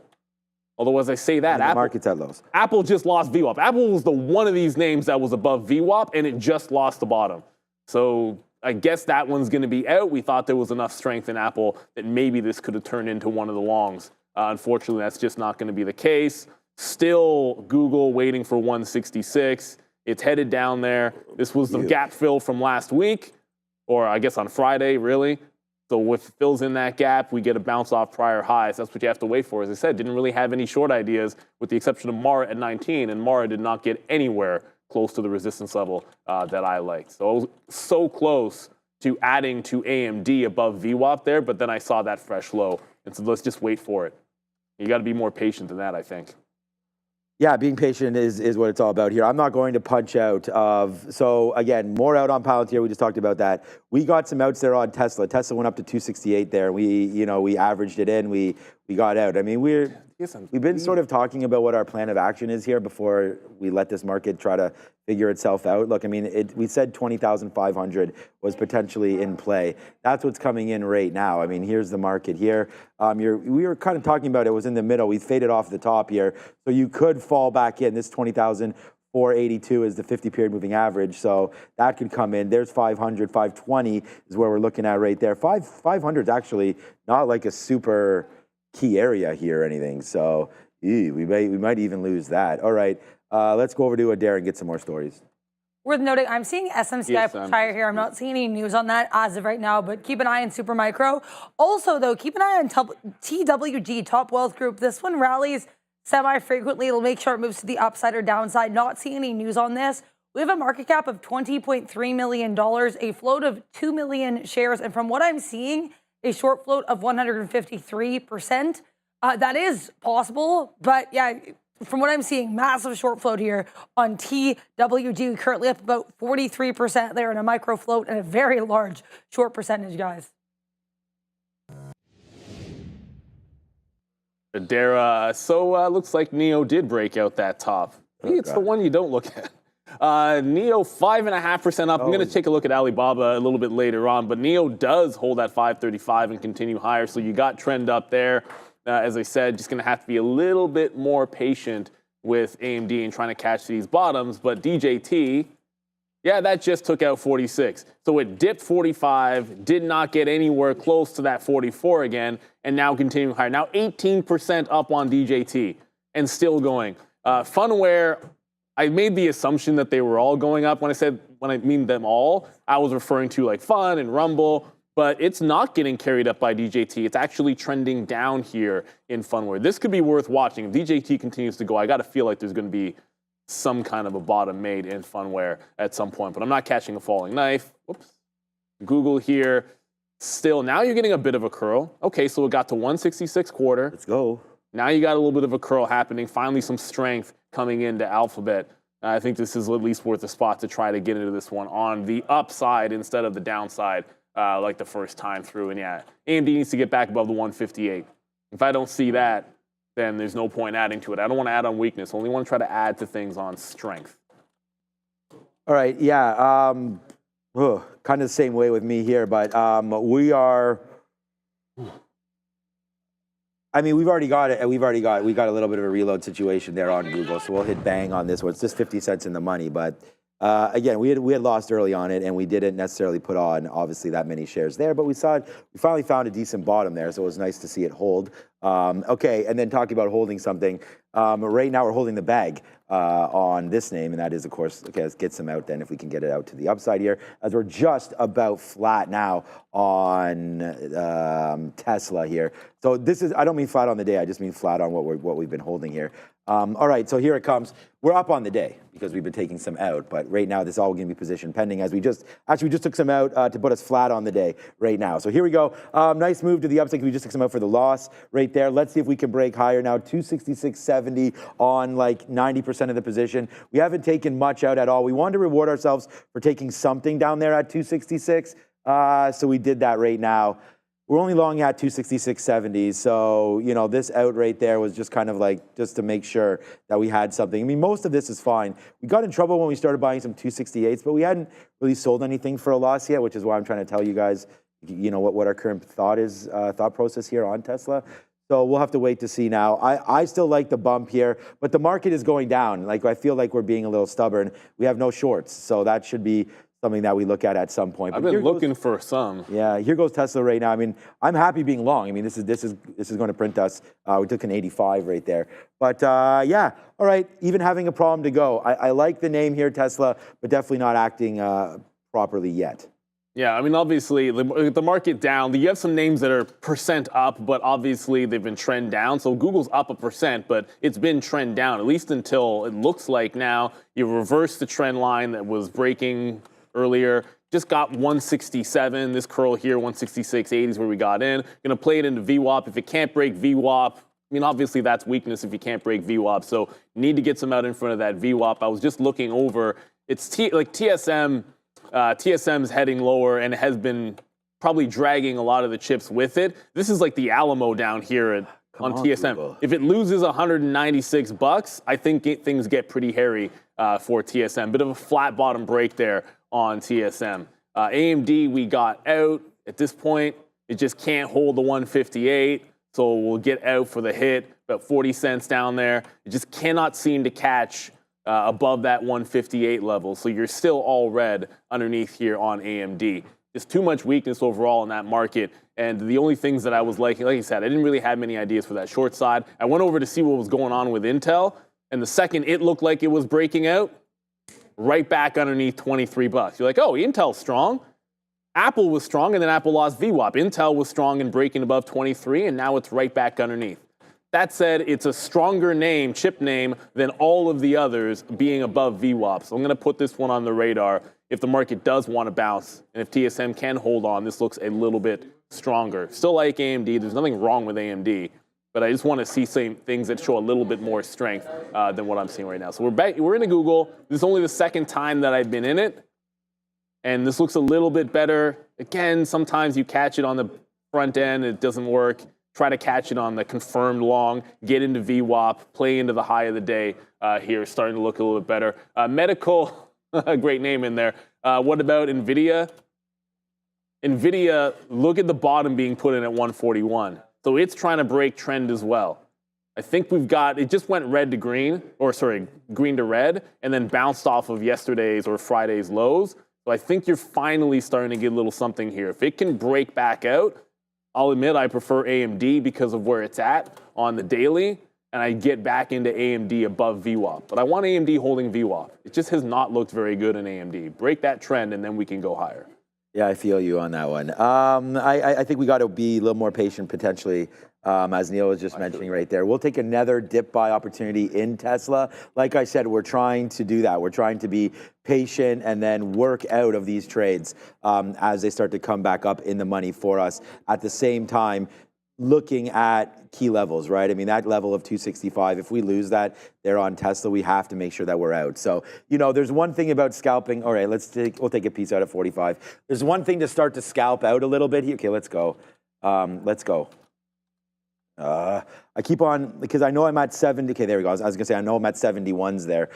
So I want to make sure we had that fill. So we did. Okay, so there's one thing to scalp things out like we're doing. There's another thing to try to like look at things and be like, oh, we're right. You know, like you don't have to be, this doesn't have to be a $3 winner all the way to the back end. You know, we could take some out here, upside, get it, there we go. We'll take some 10s right now. We're getting some out as it goes back up, long story short. So let's see if the market wants to work. We're already $1 in the money right now on Google. Palantir is doing absolutely nothing here at $45. So we just keep on getting out as well. But right now it's Tesla. That's going to be a monster trade. So hopefully this continues to go up. Let's get something out in the 40s if we can right there on Tesla. Nice move there. Come on, Tesla, let's go. This is going to be the biggest stock here, but we'll wait to see if it continues its trend higher. We could still be in a losing spot here, but if the market picks it up, we know we want to be long Tesla. Glad this is going to be a big one. All right, back over to the desk. 267.50. I'm waiting for some more shares.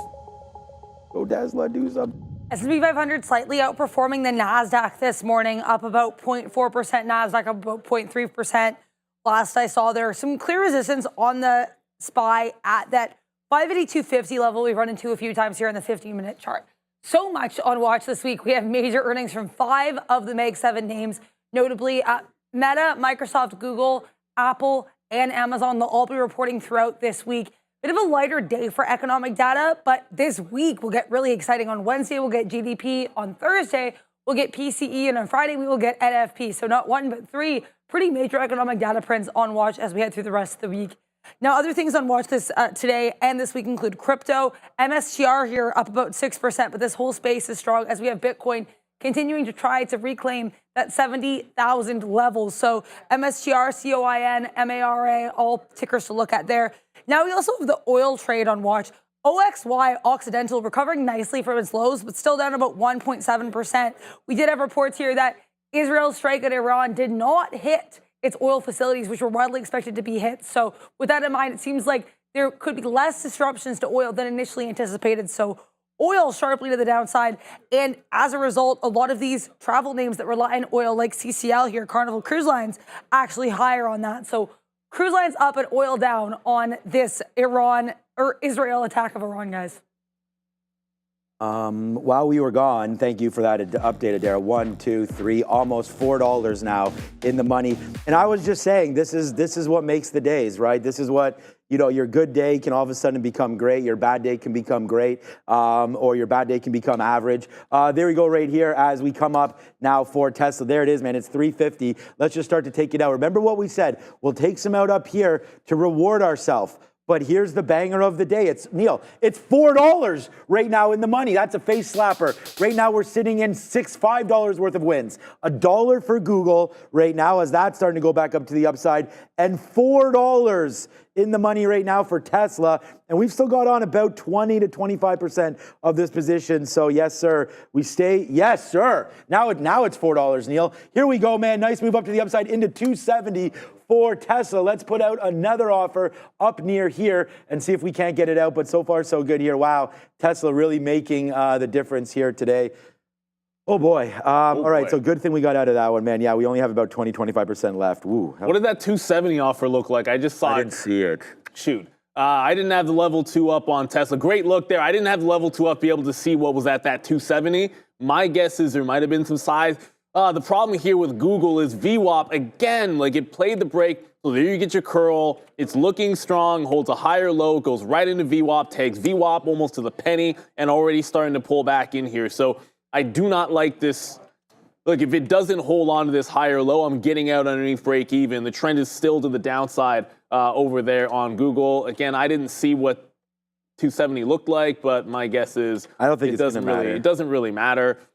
At this point, every single even dollar has been pretty good lately in Tesla. I don't know if I want to break out of the high. It's a little bit different today. Usually when you're breaking out the actual high. So I'm going to stick with, I got to go back to AMD because it's holding on to VWAP. I'm on the bid of AMD at VWAP, but I'm not going to take a 270 break on Tesla. It's the first time we're not taking an obvious even dollar break. Maybe just look for something in VWAP in there. There wasn't any size there, but it's the overhead that I think has me at least a little bit more concerned with Tesla. So finally, you're back above VWAP and showing strength in AMD, so now I want to jump in. Obviously being a little bit too patient with it and trying to get it back through that 158, but again, did not want to be fighting on the downside. And now that we've curled back up, I can join VWAP, I can join 158 and a half. NVIDIA's back at VWAP as well and holding, so the strength has come back in, I think. And the other name that was relatively strong, Intel, holding on to VWAP the whole way, 1.5 points to the upside. So Google's still good. AMD, we're back in, and all of a sudden, this market, which was bleeding, looking a little bit better than it was before. So I guess no entry on Intel just yet, but AMD, we did just grab back at that 158 and a half. Going to look back to the 158, which is now our support level. That even dollar just underneath VWAP is the place that we hold to. All right, good look there. Yeah. We're here and we're doing it today. So Tesla is now $4 in the money here. So yeah, we wrote down 265, and it's just like why we can't wait for those levels will always be beyond me. But again, when you make enough calls, some of them will be right and some of them will be wrong. And right there, man, oh man, are we rewarding ourselves with this play here on Google and on Palantir and on Tesla. Palantir was a good one. We just got to the 50 period, so we got an 03 there out. It did rip up into 10s. I just realized we didn't have an offer there. So now I do. I have one at 06. So if we can get that back in there for Palantir. Google's been good. Let's take another piece out here at 30s if we can. Again, like this level, as Neil just mentioned, brought it right back into here. Let's punch out a little. Okay, we punched some 24s out there as we just missed that 30. We'll sit there for 30 again. If it comes in, man, we'll see if we can get it back. So that would be nice if we can there, Google, for you to come back up to that upside. Yeah, so again, good outs up here. We talked about only having that 20 to 25%. Well, guess what happened when Tesla went through the moon there into 270? We exited a lot of that position. So right now we don't have too much to worry about here with our position on Tesla as it breaks back down below again. So we did not take that break of 270. We actually used the momentum to get out. So we actually have an out there. What was our best out? 270.24 for 10% there. So good out there as we continue to watch out for Tesla. Looks like it wants to break higher now, holding that 270. We'll see if we can get up to that 272 level.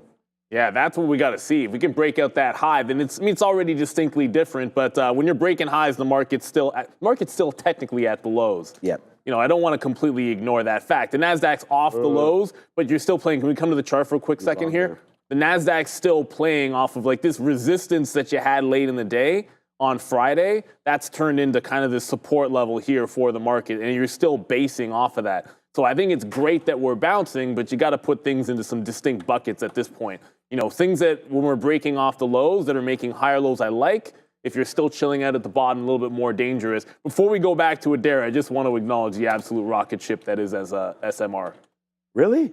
Oh, yeah. Yes. Oh, yeah. Yes. Oh, yeah. SMR is breaking $21. Let's go to ADR.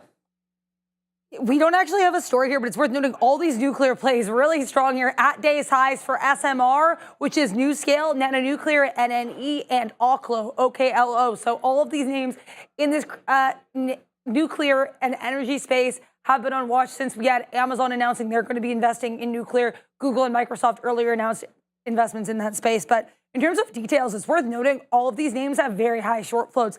SMR having a short float here of just under 25%, NNE with a short float of around 11%, and OKLO with a 15.5% short float. So all of these really significant short floats, but SMR up here with the highest of just under 25%, guys. Yeah, it was just like, wow, tell me some stories. We like to hear there about SMR. We just got out of a little small piece at 1835 last week, and we've been really running that one for a minute there, SMR. Again, another one of those calls that we made. And we actually, I was a little bit upset because I wasn't in that URA ETF there because we had called that one at 25. And then, you know, I was talking with Michael. Must have been on a Monday or something. And I was talking with him and he's like, dude, that was a great call on URA. And I'm like, yeah, I'm not in. And then I was like, no, I'm getting into SMR. So when we saw this name basing out right there, and I wanted to break through 10 and I missed that trade. So missing that trade, and I was just like, let's take this. So I took the 13 break and then got some more long. And we talked about this. We're long 12 and change there. Nice to see that continuing to work. Okay, Tesla just gave us, again, we're planting these red roses here on Tesla. It just gave us more out, another out, up there at 270. So we took it again right there. So we will continue to monitor this trade here for Tesla. Palantir wants to unfortunately come back in. We're getting lighter and lighter on that one, and then Google's doing nothing, so we're getting lighter there as well. But yeah, the SMR makes this guy pretty happy, so we're really excited for that one. Maybe DJT we should look at right now. DJT's still okay, but it's starting to base a little bit here. Just one thing, and AMD just pulled very, very quickly into VWAP and then bounced right back to 158.5. So you can, like, that's a real wick. It actually bounced right off VWAP and then was instantly back above 158.5. I do still want to add at VWAP, but we might just be basing out up here instead. So we'll be patient with it. DJT it's lower highs and higher lows. So it's forming a wedge pattern here. VWAP sits at 44. So I'm liking this VWAP entry for DJT, at least as long as it holds this, you know, on any, like the next available dip, I think, as long as it can hold it, are those level 2s that I have up. As you already said there, that Google, I mean, it's not doing anything, but it's at least still trending up into VWAP. But I'd like to see it actually hold above VWAP instead of just rejecting it over and over again. And here, that would be the concern. You're not really holding above VWAP on Alphabet. So I like where we're at. I like the fact that you've got the market bouncing. Apple, all of a sudden, whether it was part of the plans or not, it never broke opening range bottom. It's above VWAP. It's relatively strong. So it needs to hold at 233. It's above 233. Sometimes you just want to join the name that's been the stronger one. The good news here is that any longs off VWAP, you really only have to risk 50 cents because it's held the opening range bottom so far here in Apple. So pretty strong, relatively speaking. Can't ignore it. And 233 is not some random price. I mean, Friday's highs, previous support there on Apple, like 233 has been a good one. And there's plenty of room if it can sustain any kind of a bounce off of this 33 level. All right. All my interest is still in the same spot here with Tesla. Let me check out DraftKings here. I mean, just another name that, all right, still at that 36.50 level. You know, we traded it on Friday. It broke below. We were like going short into here. Maybe, again, you know, like I was saying, I always feel like we missed that first push through 36.50, so we probably did again. There it was, breaking that 36.50 earlier, and that was the 200 period. We should have had this on our radar while we were looking at the market at the beginning of the day, because we might have noticed that that's where the 200 period was. But at the end of the day, there's the move down. Looks like it wants to hold 36. So we'll take a look if it comes back into this area again tonight or today. $36 there for DraftKings. I just always, I don't mind looking at that name. I like trading that name. So we'll see if DraftKings can do anything right now. You guys said, oh, well, not you guys said, but we were watching this on Semi. Off their report earlier as well. I thought it was battling back, yeah. So down to 67, nice battle all the way back. Now up 2% is ON. So on semiconductors, nice move to the upside, $73. This is a decent level here on the 5-minute. Let's see if it can break and hold. So that's $73 right now, looking decently on ON. But you know, there's so much movement happening in NVIDIA right now and in AMD that you don't really need to trade ON. SMCI too. SMCI, I didn't even think about that one. NVIDIA with a nice move down in and then just really holding VWAP to the downside right now. So it looks like it doesn't want to break too much higher than where we are right now. To me, it looks like you got to clear this 142.50 to get going on NVIDIA, but kind of similar to Tesla, where we based out for a while down there at 141. Tesla we picked right because Tesla went $4 for us. Off the bottom here, this only max went $1. So I feel more comfortable trading the long on Tesla, especially if we do eventually bounce back. But yeah, NVIDIA trying to hold, and then the idea that we had for AMD, which is why we're not in it yet, but it looks like it does want to take 160. Whoa. So there goes AMD right now. Watch out for 160. It was a marker that we had on our sticky note as well. More outs for Google. Thank you. We'll take them continuously there. And then it looks like Palantir is doing its own dance again. So yeah, not anything too exciting right here, other than what we're doing on Tesla, 350 in the money. Yeah, AMD just spiked to the high of the day there. 159.25 is, well, okay, it's like, yeah, it is 25 actually. Okay, our thing just, we have a weird dark pool price up there. 159.25. I just immediately, like, offer enter, was trying to catch it once it put in this trend, like held this trend, I should say, was trying to catch it on the bottom of that trend. Did not get in, but we're going to go back long anywhere along this trend line on AMD. Now you're starting to actually ramp it up to the upside on advanced micro devices. Finally, the other thing that happened here is BABA actually broke 100, so I'll slap the fail on, whoops. So Alibaba goes to 100 exactly, pulls back like 25 pennies, and now is just trending above the $100 level. So up 3%. It wasn't doing anything for the first 15 to 20 minutes, and then all of a sudden you're starting to get some real explosion on Alibaba up above that $100 level. That was the key. We'll see if we can get involved in that one off the 100. But AMD, next available dip. Now that you're at that pre-market high, we still like the rounded bottom on the daily. Everything looking pretty solid here. Holds the trend, at least recently, that local trend after it lost the bottom. That's where I got out. Now you're holding on to trend in front of VWAP. So we'll continue to work this long. Want to be back on the bid here at that 158.5, and then we'll play it by ear. If it breaks out 160 before we're able to get more off of VWAP, then we'll have to go for the 160 break there on advanced micro devices. Google's still doing pretty much the same thing. And that DJT does not pull back into VWAP. As a matter of fact, since we last mentioned it, it held on to 45. So no re-entry possible yet at that 44 level. DJT once again taking out that high. 69,000. Still going. Right now for Bitcoin.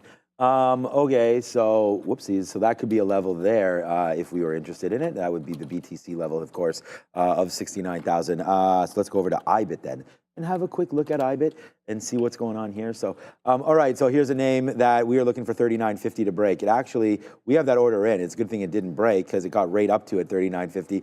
I'm still going to try it. It looks like we just bounced off the 200. That could be a good little spot as well if you're interested in trading IBIT. I kind of like that level 39.50, so something to look at there. For anybody else interested with it, with Neil and I here on IBIT. So that would be one there for crypto. As Neil was just mentioning, some Mara. There's lots of names, of course, that we could be trading in that space. MSTR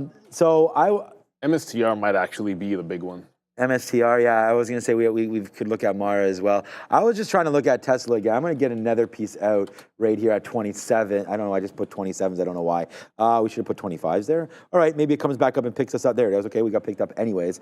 So nice little out there for us. As it's fading back in. I don't want to leave some of the names that have been moving around here. I don't know why the market feels so, for me, it feels like really jittery. Like I don't really know which way I prefer right now. I feel like maybe just hold the line. It's tepid. Take it easy. That's a good word. Yeah, just like I still have that 160. I mean, we like the 160 on AMD, so I haven't canceled that yet. I know you're long. We'll see how that goes. Looking to get that one back to positive there. But yeah, Palantir and Google. I won't be positive on Google, even though we're $1.20 now in the money. We didn't reload as many shares as we had right there. But nice move all the way back up to VWAP for us as we hold out for Google. And I mean, there it goes. So this is going to be a good one. Let's put another offer out here. Take some 151. So we take that. And now, yeah, Google looks to be a pretty good one. The market could use some 151. Yeah, Give it a the jolt. market's up. I mean, yeah. I mean, I don't want it to get too excited. I feel like we're in a good spot right now. I think we got some good positions. And Google $1.15 in the money, Tesla $3 in the money, and Palantir 13 cents. So we'll wait, but we're looking for more opportunities. I mean, Google now holding that VWAP looks fantastic. It's just, so here's what's happening in the market. We just can't break back above the prior low. So Friday on the NASDAQ, 2060, clear support to resistance, pre-market bottom, Now all of a sudden 2060 resistance. So you start getting some closes out and about above this 20,600 level, and then adding the longs feels a heck of a lot better. I mean, at this point, if we don't ever break that, got to be short something. And I was looking across the board, like what do I even like for a shorting opportunity? Like what's at a resistance spot? And you never want the stock that's strong to be the one that looks like it's setting up for a resistance spot. It's like Intel's up 2%, and this is the one at 2330 that's at a resistance spot. So I'm just going to back away from that one short and look for something else. And I'm long AMD, and maybe that's the bias that has me not thinking NVIDIA can be a short. Because NVIDIA can't seem to hold this 142 level, and the longer this happens, it's barely going green. It's just resistance 142, curling underneath VWAP. It's like if I was flat AMD, would I be thinking shorts NVIDIA in this market? I think I would. I think I'd be looking short that 142 into 142.5. So if we get back and money fills above VWAP, if it fails 142, like a failed wick again, this has got to be a short or a setup underneath VWAP. But for now, I mean, AMD and Google are holding, so we're going to still work with those as they are pretty much working longs. But look, again, NVIDIA showing all kinds of weakness in here. The buyers just aren't as strong today, obviously. Like, you can still find some spots, early coin, DJT, pretty much the whole day, really. And then now you're getting some in Tesla, Alphabet are looking okay. Apple's also trying to do its best to hold on to that 233. Just did the wick and the hold above. It's only just happened now. So I guess I'm about to add another long in this market. So if you were wondering what we're up to over here, we are trading with other people's money. And if you can imagine that for yourself, what it means is to be a funded trader here at and with Real Trading, and on your screen, trade the pool, and this is how it works. Complete the evaluation program by meeting profit targets. Once you succeed, you trade the pool's capital, which gives you the ability to trade with up to $260,000 in buying power. The best part is you get to keep up to 80% of your profits while the firm takes the risk. It's the ultimate way to trade, whether you're a beginner or a professional trader. Go check tradethepool.com. I went over to their website. It's looking pretty promising. Join now for free. The link is in the description and or that lovely QR code on our screen. Okay, here we go, guys.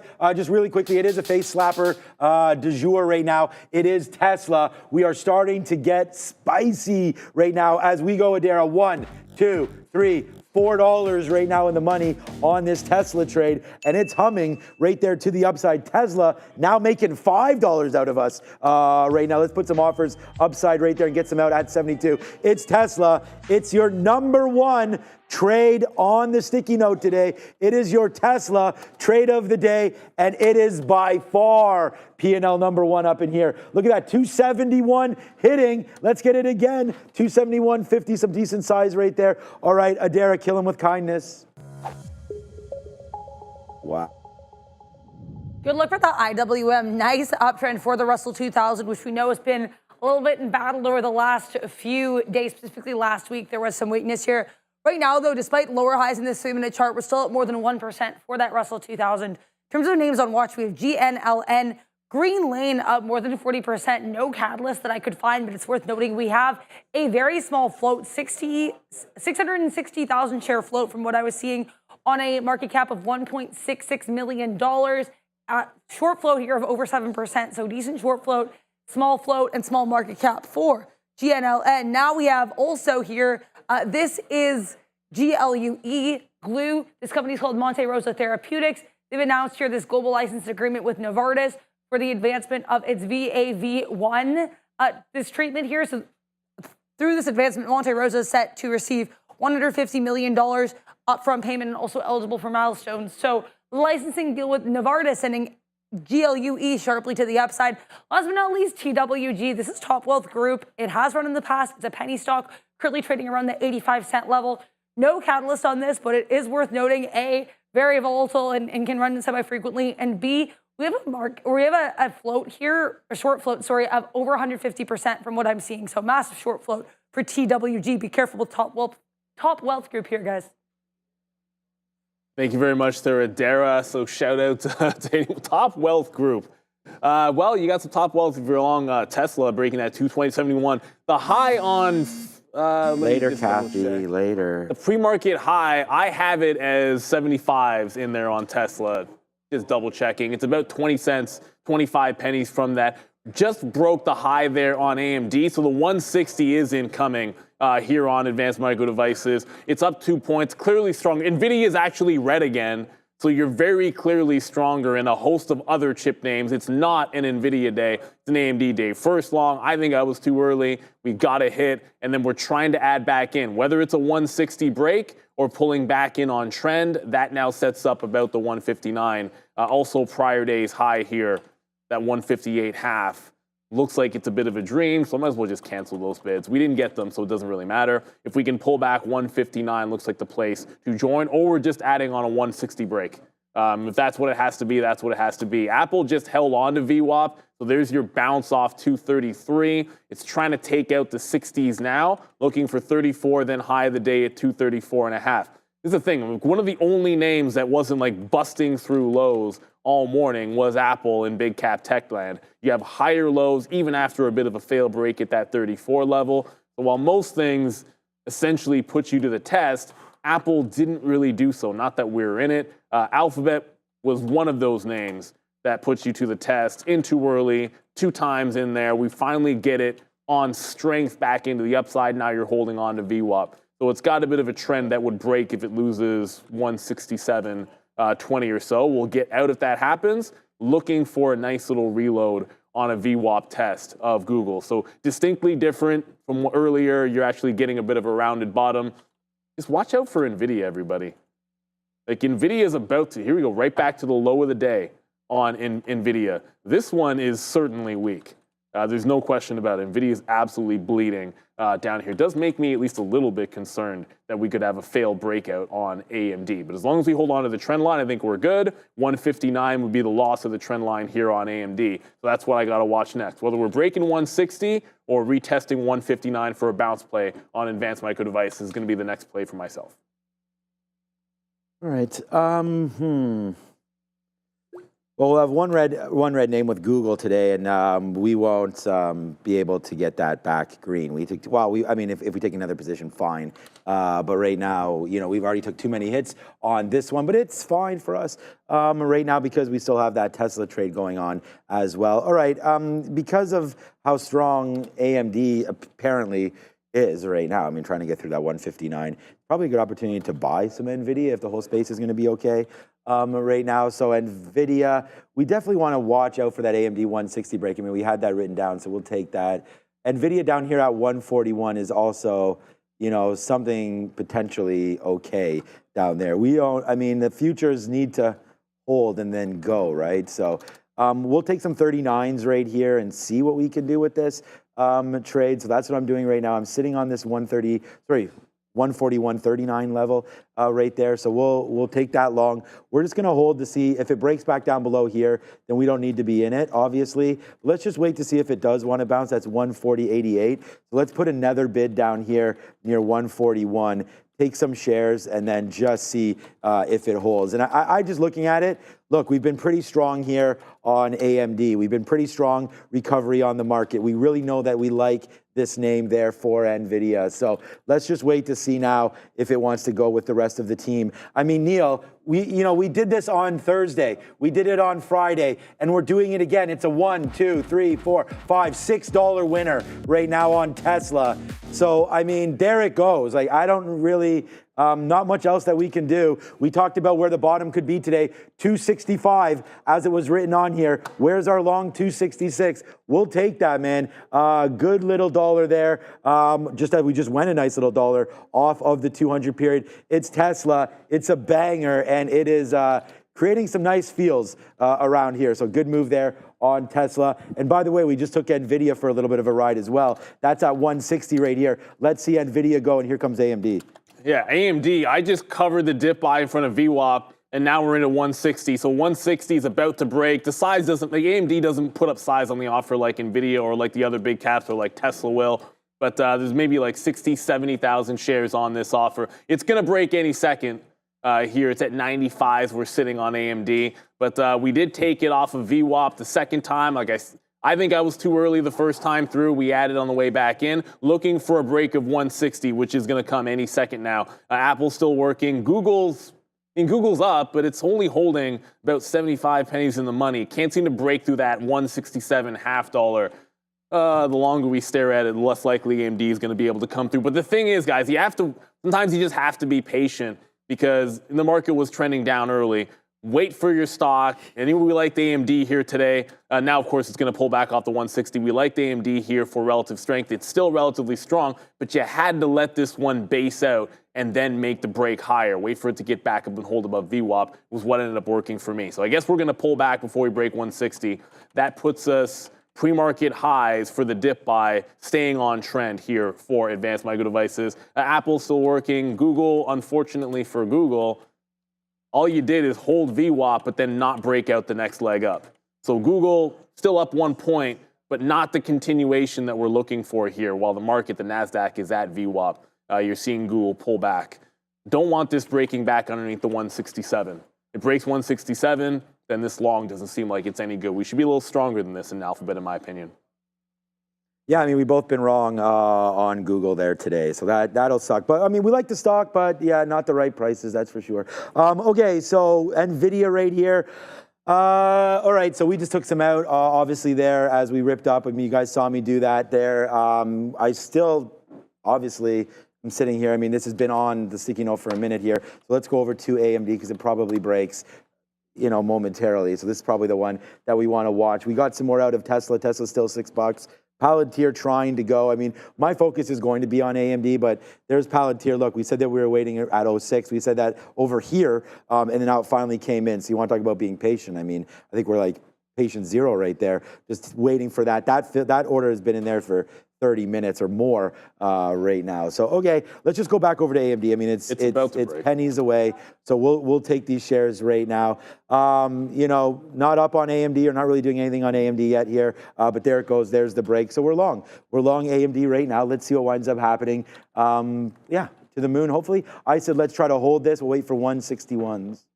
Yeah, so it just, obviously Sean just mentioned, it just took out that 160 level to the upside. It's not really...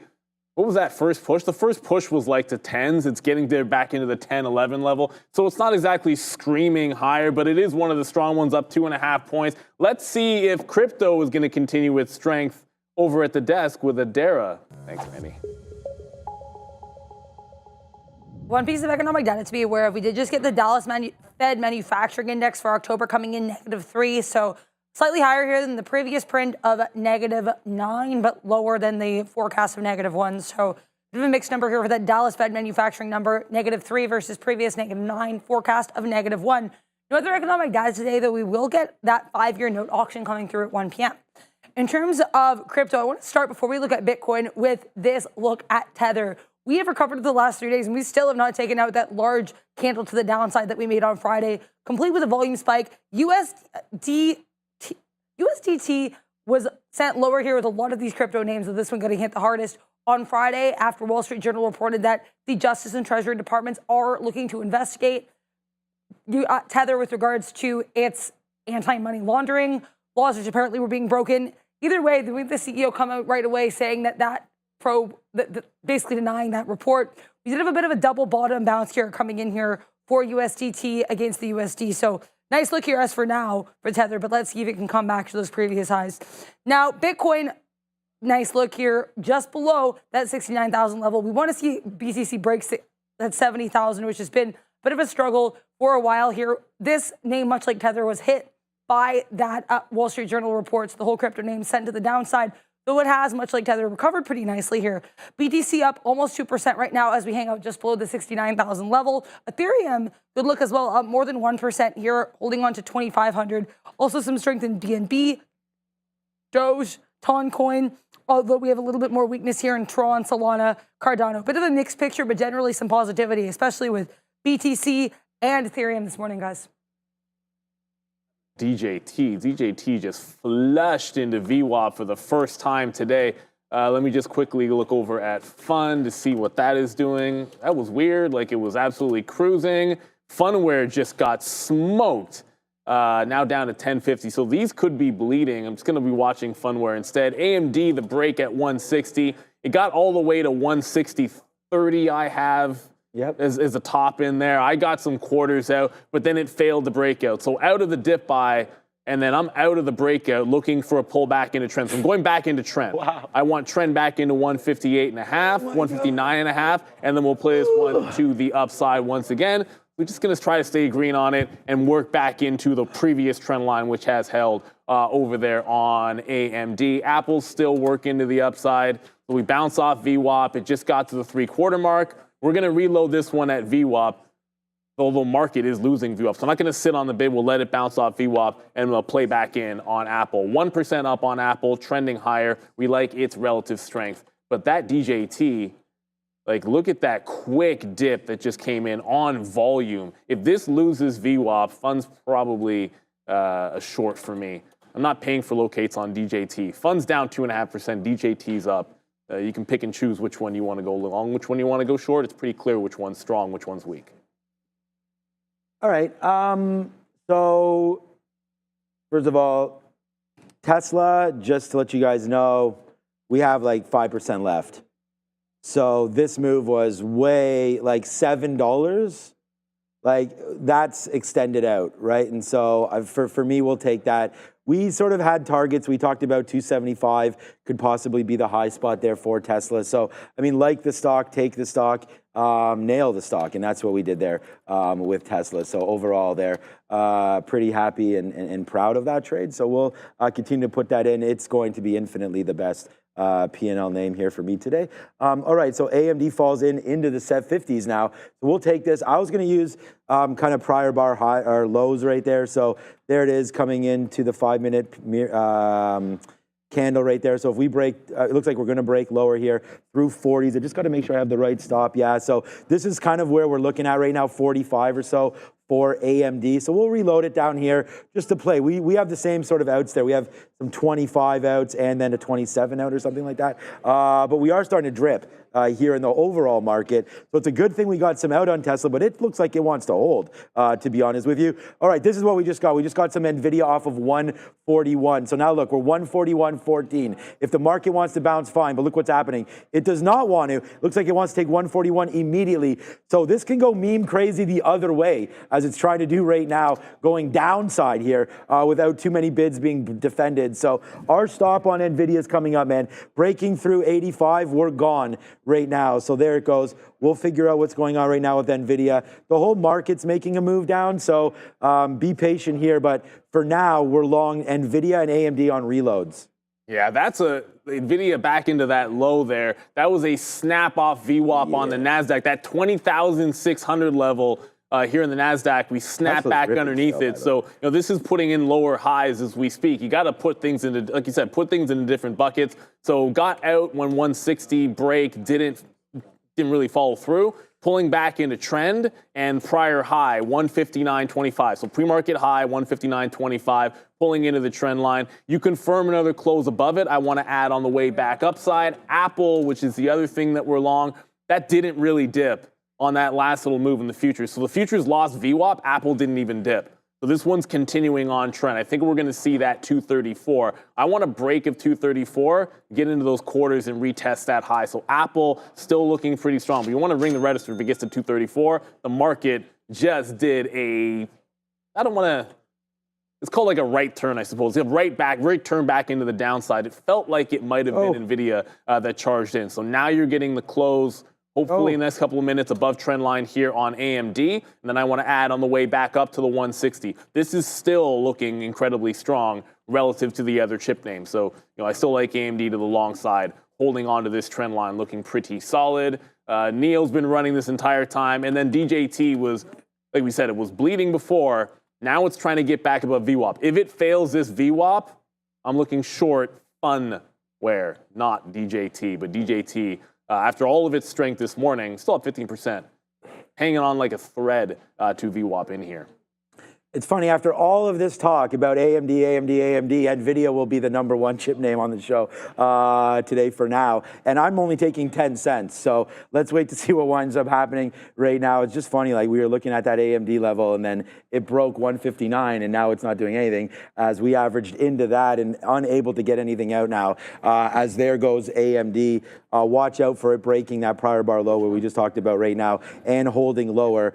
My focus was on NVIDIA right now. I'm going to take out another piece here. Good, go, go, go. Maybe we get another piece at 24. Can we? I want this thing to really start to ramp up now. There you go. Get us to 24. Yes. All right. So we're now at 30s. Hopefully we can get some of that as we get through now on NVIDIA. My focus is going to be here. I have similar shares on AMD and on NVIDIA. So for me, it's fine. Would rather take both of them going to the upside. But right now, I think NVIDIA has a little more potential. AMD is really struggling at the bottom here. So it's not like as attractive to me down there. Google, good take, obviously. They're at VWAP a couple times as we are now mooning right now into 145 right there. But hey, man, it's AMD trying to go. We'll see if it can hold right now. Advanced Micro Devices, both of us are long here, and it looks like it'll be a red name for us. If it continues to move down, and there it goes. AMD, we are stopped out of it right now, but we are still in NVIDIA. So we pick our poison with that one. Let's go over to Neil. Yeah, just losing trend was that AMD, but where are you going to find trend lines? Where are you going to find signals? Where are you going to be able to trade smarter, not harder? Well, I can tell you it's going to be with eSignal. Upgrade to an elite trading experience with eSignal where you're able to analyze, you're able to strategize, you're able to conceptualize and capitalize on the ideas that you have. Why? Because you've got infinite data. You've got every market available to you, every single instrument that you could imagine. You're able to chart. You're able to find strategies that work for you. And when you find them, you're able to back test them, back test and forward test. So you can take the ideas that you have in the wild and you can put them to the ringer to see if you want to put capital into them. It's a fantastic platform for backtesting. I know lots of traders here have used it. Sean's currently using it as well. Reliable real-time data. If the market is open, you're getting your data without interruption. It's a fantastic track record for that. Pretty much everything you need is going to be in one place, whether we're talking about scanners, whether we're talking about indicators, whether we're talking about futures, doesn't really matter. You're going to find it all in one spot. It's going to be your go-to and your hub. Charts are your eyes to the market, so you want to make sure you've got some good ones in there, which is exactly what eSignal is able to provide to you. So if you're ready to elevate your trading, then start off with eSignal, scan the QR code or check the link in the description and begin your journey to what I think is a better horizon when it comes to charting platforms. So we're actually looking to be able to get some for the entire crew in here. We're about to go to Sector Watch, but I got to quickly show you on AMD, we did not have a close underneath trend. We had a lit grab underneath trend line and then trying to hold back above it. Now, if I should follow the rule, it should be allow it to hold above that trend line in here, but lit grab underneath that trend line and trying to go right back into the upside as the market continues to go higher. Let's go over to ADRs as Apple continues to churn. A lot of strength here in this market. We have some upside in electronic technology, technology services, finance largely green here, health technology a little bit more mixed, but some upside in PFE, which actually reports tomorrow before the bell. We also have producer manufacturing generally pretty strong, consumer services great as McDonald's recovers from its worst week since March 2020. So good look for MCD on the rebound. They also report tomorrow morning. Utilities looking good, retail trade looking good. Consumer durables looking great here, led by more strength in Tesla. There's one sector that is notably weak, and it's going to be energy minerals. Excuse me, all these oil names sharply to the downside here as we do have these reports that the Israel attacks of Iran did not hit their oil facilities as was initially expected. So oil trading lower, but a lot of these names that rely on oil, like these cruise lines, like these travel companies, are actually trading higher. One other company with a little bit more weakness is health services. There's some red names in the sector, and Humana, HUM in the sector, is actually set to report on Wednesday morning, guys. Thank you very much there, Adair. I think we just had a hiccup with the position board. So I guess the next available fill that we get We'll show you an update. Apple just took out the 234 level. And like I said, it's distinctly different from most of the other names in the market. Like when the NASDAQ was making lower lows and curling, Apple was holding on to a higher low. So, sometimes you got to be able to find that relative strength, relative weakness. It curled off VWAP. 233 was already a good level on Apple. So it just broke the quarter mark just now. We took some out in front of that quarter mark to get the buck. Now we're looking for the break of the high of the day. 235 is obviously going to be a resistance spot just psychologically here on Apple, but it's more than psychological. Go back to last week. It had a huge jump off that 235 level. So Apple working nicely here to the upside, up 1%. AMD, as I said, it did not close underneath trend. It broke it, but didn't close underneath. It sucks. Like, it sucks to be red. Like, fortunately, there was a couple of wins in there so that it's not my worst stock, but it's the one that we've been in the most. Fortunately, though, but it's upward trending. So you want to do better when it's upward trending. That said, Apple long has been an easier trend than AMD long. There's no question about it. So as it retests this trend, I got to look back to the level more than the trend line, which has been a bit of a bamboozle right in there. So that's going to be the prior high, 159.25. When you look at it, we are still consolidating now above prior resistance at 158.50. So I still like that long. It's well above that 158.50. Pre-market high looks like it's the spot to jump in here if it can hold that 159.25 on a bit of a bounce play. Alphabet is still doing the exact same thing it was the last time we were mentioning, which was holding trend up, very slow stair step to the upside, not really getting into this 169. You're now at opening range bottoms. This is a simple one. If it loses trend, we're just going to jump out. The market not showing enough strength for that just yet. But hey, fortunately going to be green because we've managed to time at least a couple of them right. But Google, couple of early takes, don't like them. Try to catch it on that front end, and you end up getting burned. Get it on the back after we've bounced, and you'll always be better off. Yeah, it doesn't happen too often that both of our only two red stocks are Google and AMD. And the funny thing about AMD is we got stopped out right there at the bottom, and then it ripped up again, putting us huge in the money. So it's like, that's just funny because both of these names on here, Google and AMD, I both have them written here as long. And as Neil said, the trend has been fine, especially with Google lately. But to be red on it still is disappointing. And like I said, that's okay. I'm just really glad that we went over to here. We went over to the king. When the peasants like AMD and stuff like that have giving you rough time, just go right to the boss, man. That's what we did. And we went right back over to AMD or NVIDIA right now. And there we go. So we make it back. We're actually up more money on NVIDIA than we lost in AMD. So there you go. I mean, that's right there. That's how you day trade and manage that stuff as well there. But you got to manage your hits as they come through. And obviously that Google one, that sucked early there because we thought it could hold it, which is funny looking back here. And all I have is 170 break. So I shouldn't even be in it. But we took the hit there on Google, and that is okay. You know what doesn't really matter, though, because you see right here with Tesla, guys, you won't believe this, Sharif. We're $7 in the money right now on this Tesla trade. So if you're looking for the banger trades, man, yeah, it is. I mean, it is a little bit of a storm right now coming down. Shout out to Chef Joe and everybody out there that's with me on this Tesla trade. There it goes, right? We just took it out right there, 273.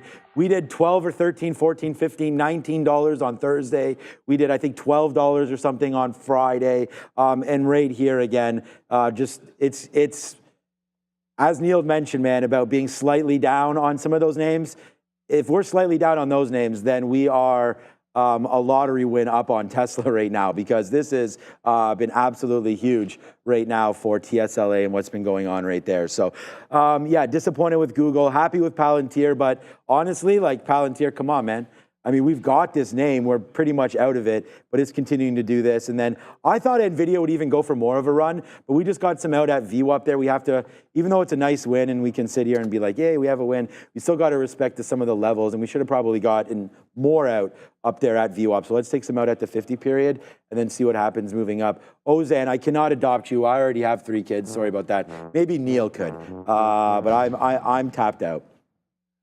Oh, I'm pretty happy with the dollar I have, Ozan. Shout out to you, though. If you're enjoying the show, we just lost 20,600 on the NASDAQ has been a problem. But if you like the show, you got to be able to find the strong stocks out there. I'm glad you found Tesla. Apple has been strong. We thought DJT was going to hold on to strength, unfortunately. Like I said, DJT's been strong the entire time. I know a few people have been looking at that one. Have not been looking too much at some of the small cap runners in there for everybody, but trust me, that's because we've been trying to focus on getting this market right. So this 20,600, it's been a bit of a problem, but when you look at this is an hourly chart. On an hourly chart, like you still are trying to close above it. So it's not all bad. And then when I popped the 15-minute up, and this is the one where I was kind of just going, we just lost that 20,600 again. I want us closing back above. Let's close above 20,600. I think then I would look at some other names to the long side. Unfortunately, right now, you're doing a bit of a dance. And it is 11 o'clock. So Apple's been good. I don't mind this one for a reload for obvious reasons, as it's above breakout. It's on trend. It's strong relative to the market. So if we get VWAP, that would seem like a great spot to wait for. Otherwise, maybe it's a 235, and then we have to wait to see how it reacts off the 235 level. I did see someone asking thoughts on Ford. I don't really think much of anything about Ford, to be honest with you, except for I believe Ford actually reports. They do report this week. They report tonight. Oh, they are tonight, yeah. Live with you and Mr. Michael Noss. This one, Ford's it's a problem. B, it's a really bad day trading stock. And then C, it's not NVIDIA. So, like, those are the three strikes against Ford. That said, it does have a triple top if you're into, like, $11.40 triple tops and a stock that has an average range of about 15 cents on it lately. So it is worth watching. I don't like them in the long term, even though I still actually have some in my long term, believe it or not. We didn't get rid of everything. I still have a little bit of a piece of Ford, which I got to find a place to be able to dump it because I don't like the legacy auto, and it's GM's the one that's actually been a heck of a lot better. It's not even close between those two. Let's go over to the desk because I believe we have. Is it Money Talks? This part of the show is brought to you by Firefly Neuroscience. Firefly Neuroscience has taken a bold step in advancing brain health technology. In collaboration with Bright Minds Biosciences, Firefly's innovative AI-powered platform has successfully analyzed data from a groundbreaking phase 1 clinical trial using advanced EEG technology to track brain activity. This data unlocks new potential in treating neurological and mental disorders, reinforcing Firefly's position at the forefront of brain health innovation. As they prepare for phase 2, this partnership signals exciting developments for the future of neuropsychiatric treatments. Firefly Neuroscience, shaping the future of brain health. Now, in terms of the DXY here, we do have some continued struggles with that 104.5 area. This was clearly an area of rejection going back to late July 2024. We come up a nice rally into that level. Now we struggled with it not once but twice, forming a pretty nasty topping tail candle as of right now.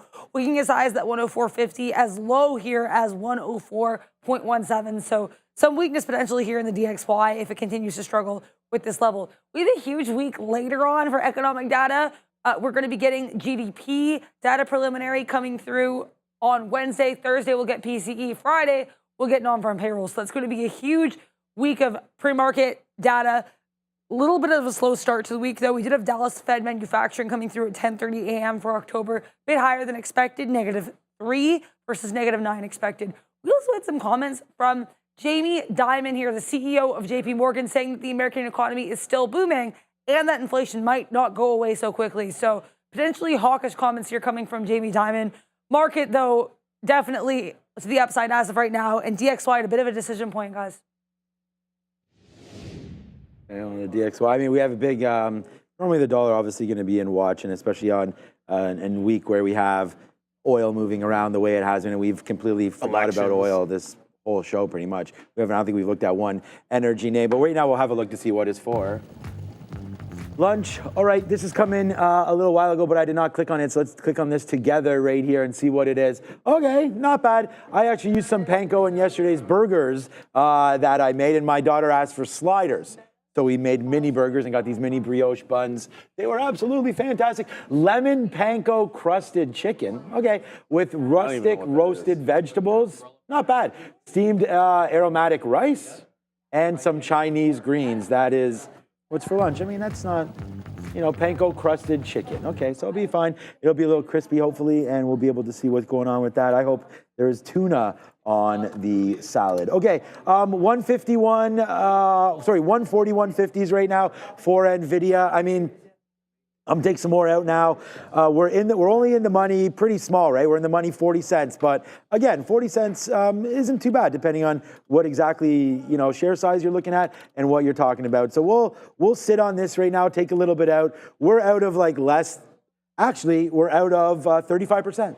I was going to say less than half, but we're out of 35% right there. So we have a little bit more than half still on. 65% of this trade still on as we wait to see if we can get a breaker through VWAP. But the market is not really loving these chip names today. I mean, it started off really good. The market has kind of held in and around. I mean, we did have a nice dump in there, but the market's been holding this 20,600, 20,500 area pretty much all day. But NVIDIA, it's still down that $1.50. AMD, although at 159 right now, I think is still, what are we at for the day? Flat, just for the day. Where did we open up? We opened up here, 159s. So yeah, so we're pretty flat to up for AMD. So at least we had the thought right about what we wanted to do there with advanced micro devices. Not the trade right, but the thought right. But it looks like right now it's Palantir, it's Tesla. Tesla, naturally, I mean, we don't really have too many big winners other than this one for Tesla. But this is going to be the big one, the biggest mover of the day. And it was pretty easy today because day 3, I wrote down 265. It is the #1 trade idea there for the sticky note. So I'm not going to sit here and pretend we didn't want this trade. I mean, not only did we want this Tesla trade, we held on to it the whole freaking way. So that's the thing, so that's what made it sing there at the end. So that's why we can hold on and really see. Now we're at 233 and going higher and higher. We should probably look to take a piece out here in and around 233. So that would be maybe something, or 273, sorry, take something out. But we already have a 73.50 fill. Maybe we'll just wait for that again. I mean, it's been a pretty good day overall. Mistakes on Google early, but nothing else really too late. So been so far so good. We'll wait. Yeah, and actually didn't notice a chip name that is absolutely screaming to the upside. Damn it. It's ARM. Sharif actually just finished my sentence there. No, ARM is up 3 1/3 and like you said, distinctly different.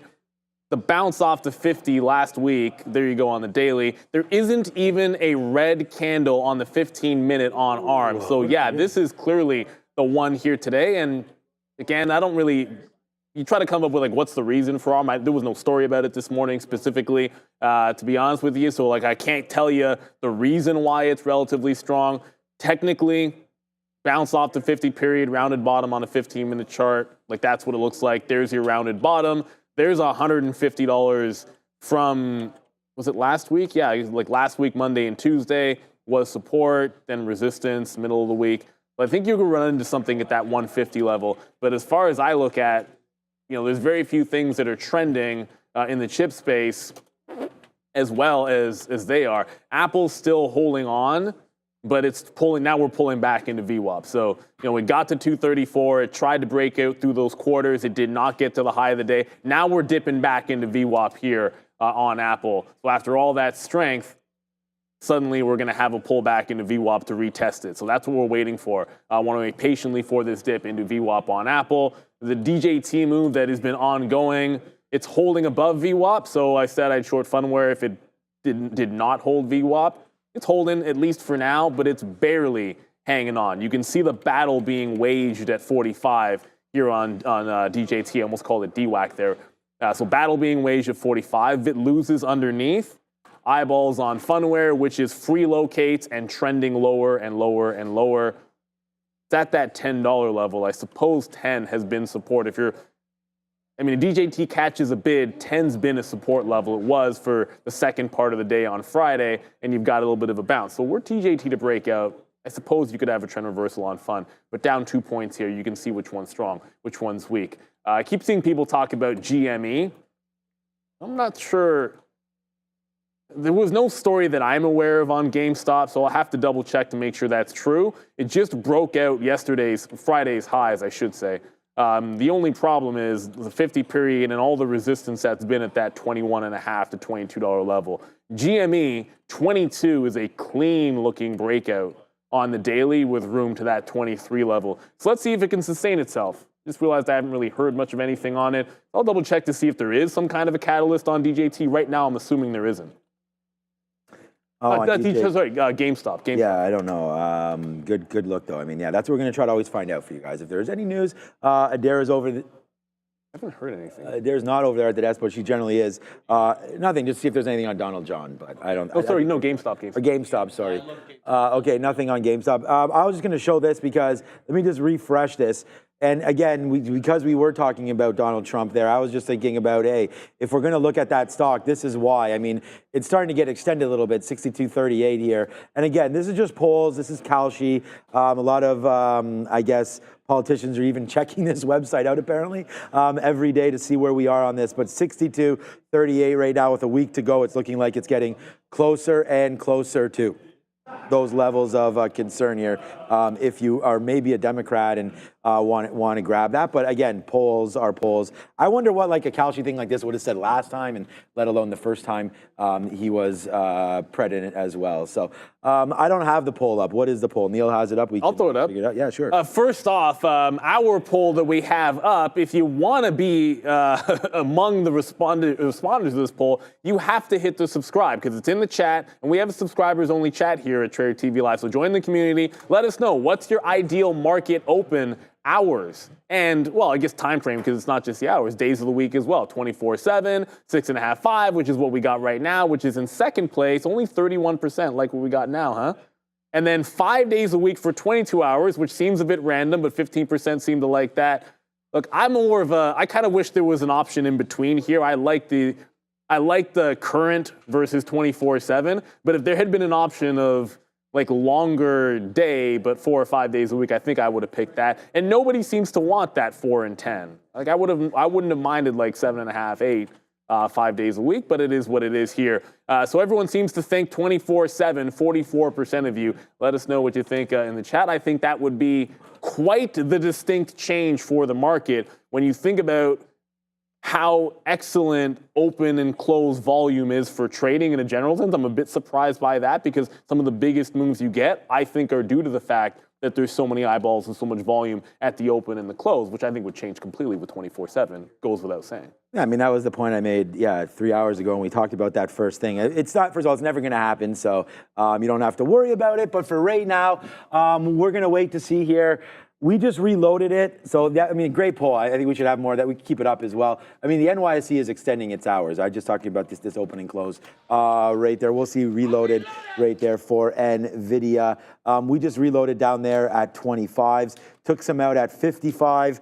Was it 55 or was it 45? Hold on a second. Just want to make sure I give it to you. 46, sorry, as it went all the way to the upside right there. So we did get a little reloaded on NVIDIA, still holding out hope for that. We did try to get out some piece of Tesla there at 272, but we missed that fill the last time. So we'll have to now wait to see as the market is pulling back in here, creating some crushed longs as we don't have anything short. So, all right, it's time to go over there. It's 11:01 right now. Enjoy the midday show. It's Sharif and Joe. So, all right, good day there today. We'll see everybody soon. What the hell? Yes, what is up, beautiful people? Welcome to How to Trade, formerly known as that Midday Show. That is your boy Joey Options.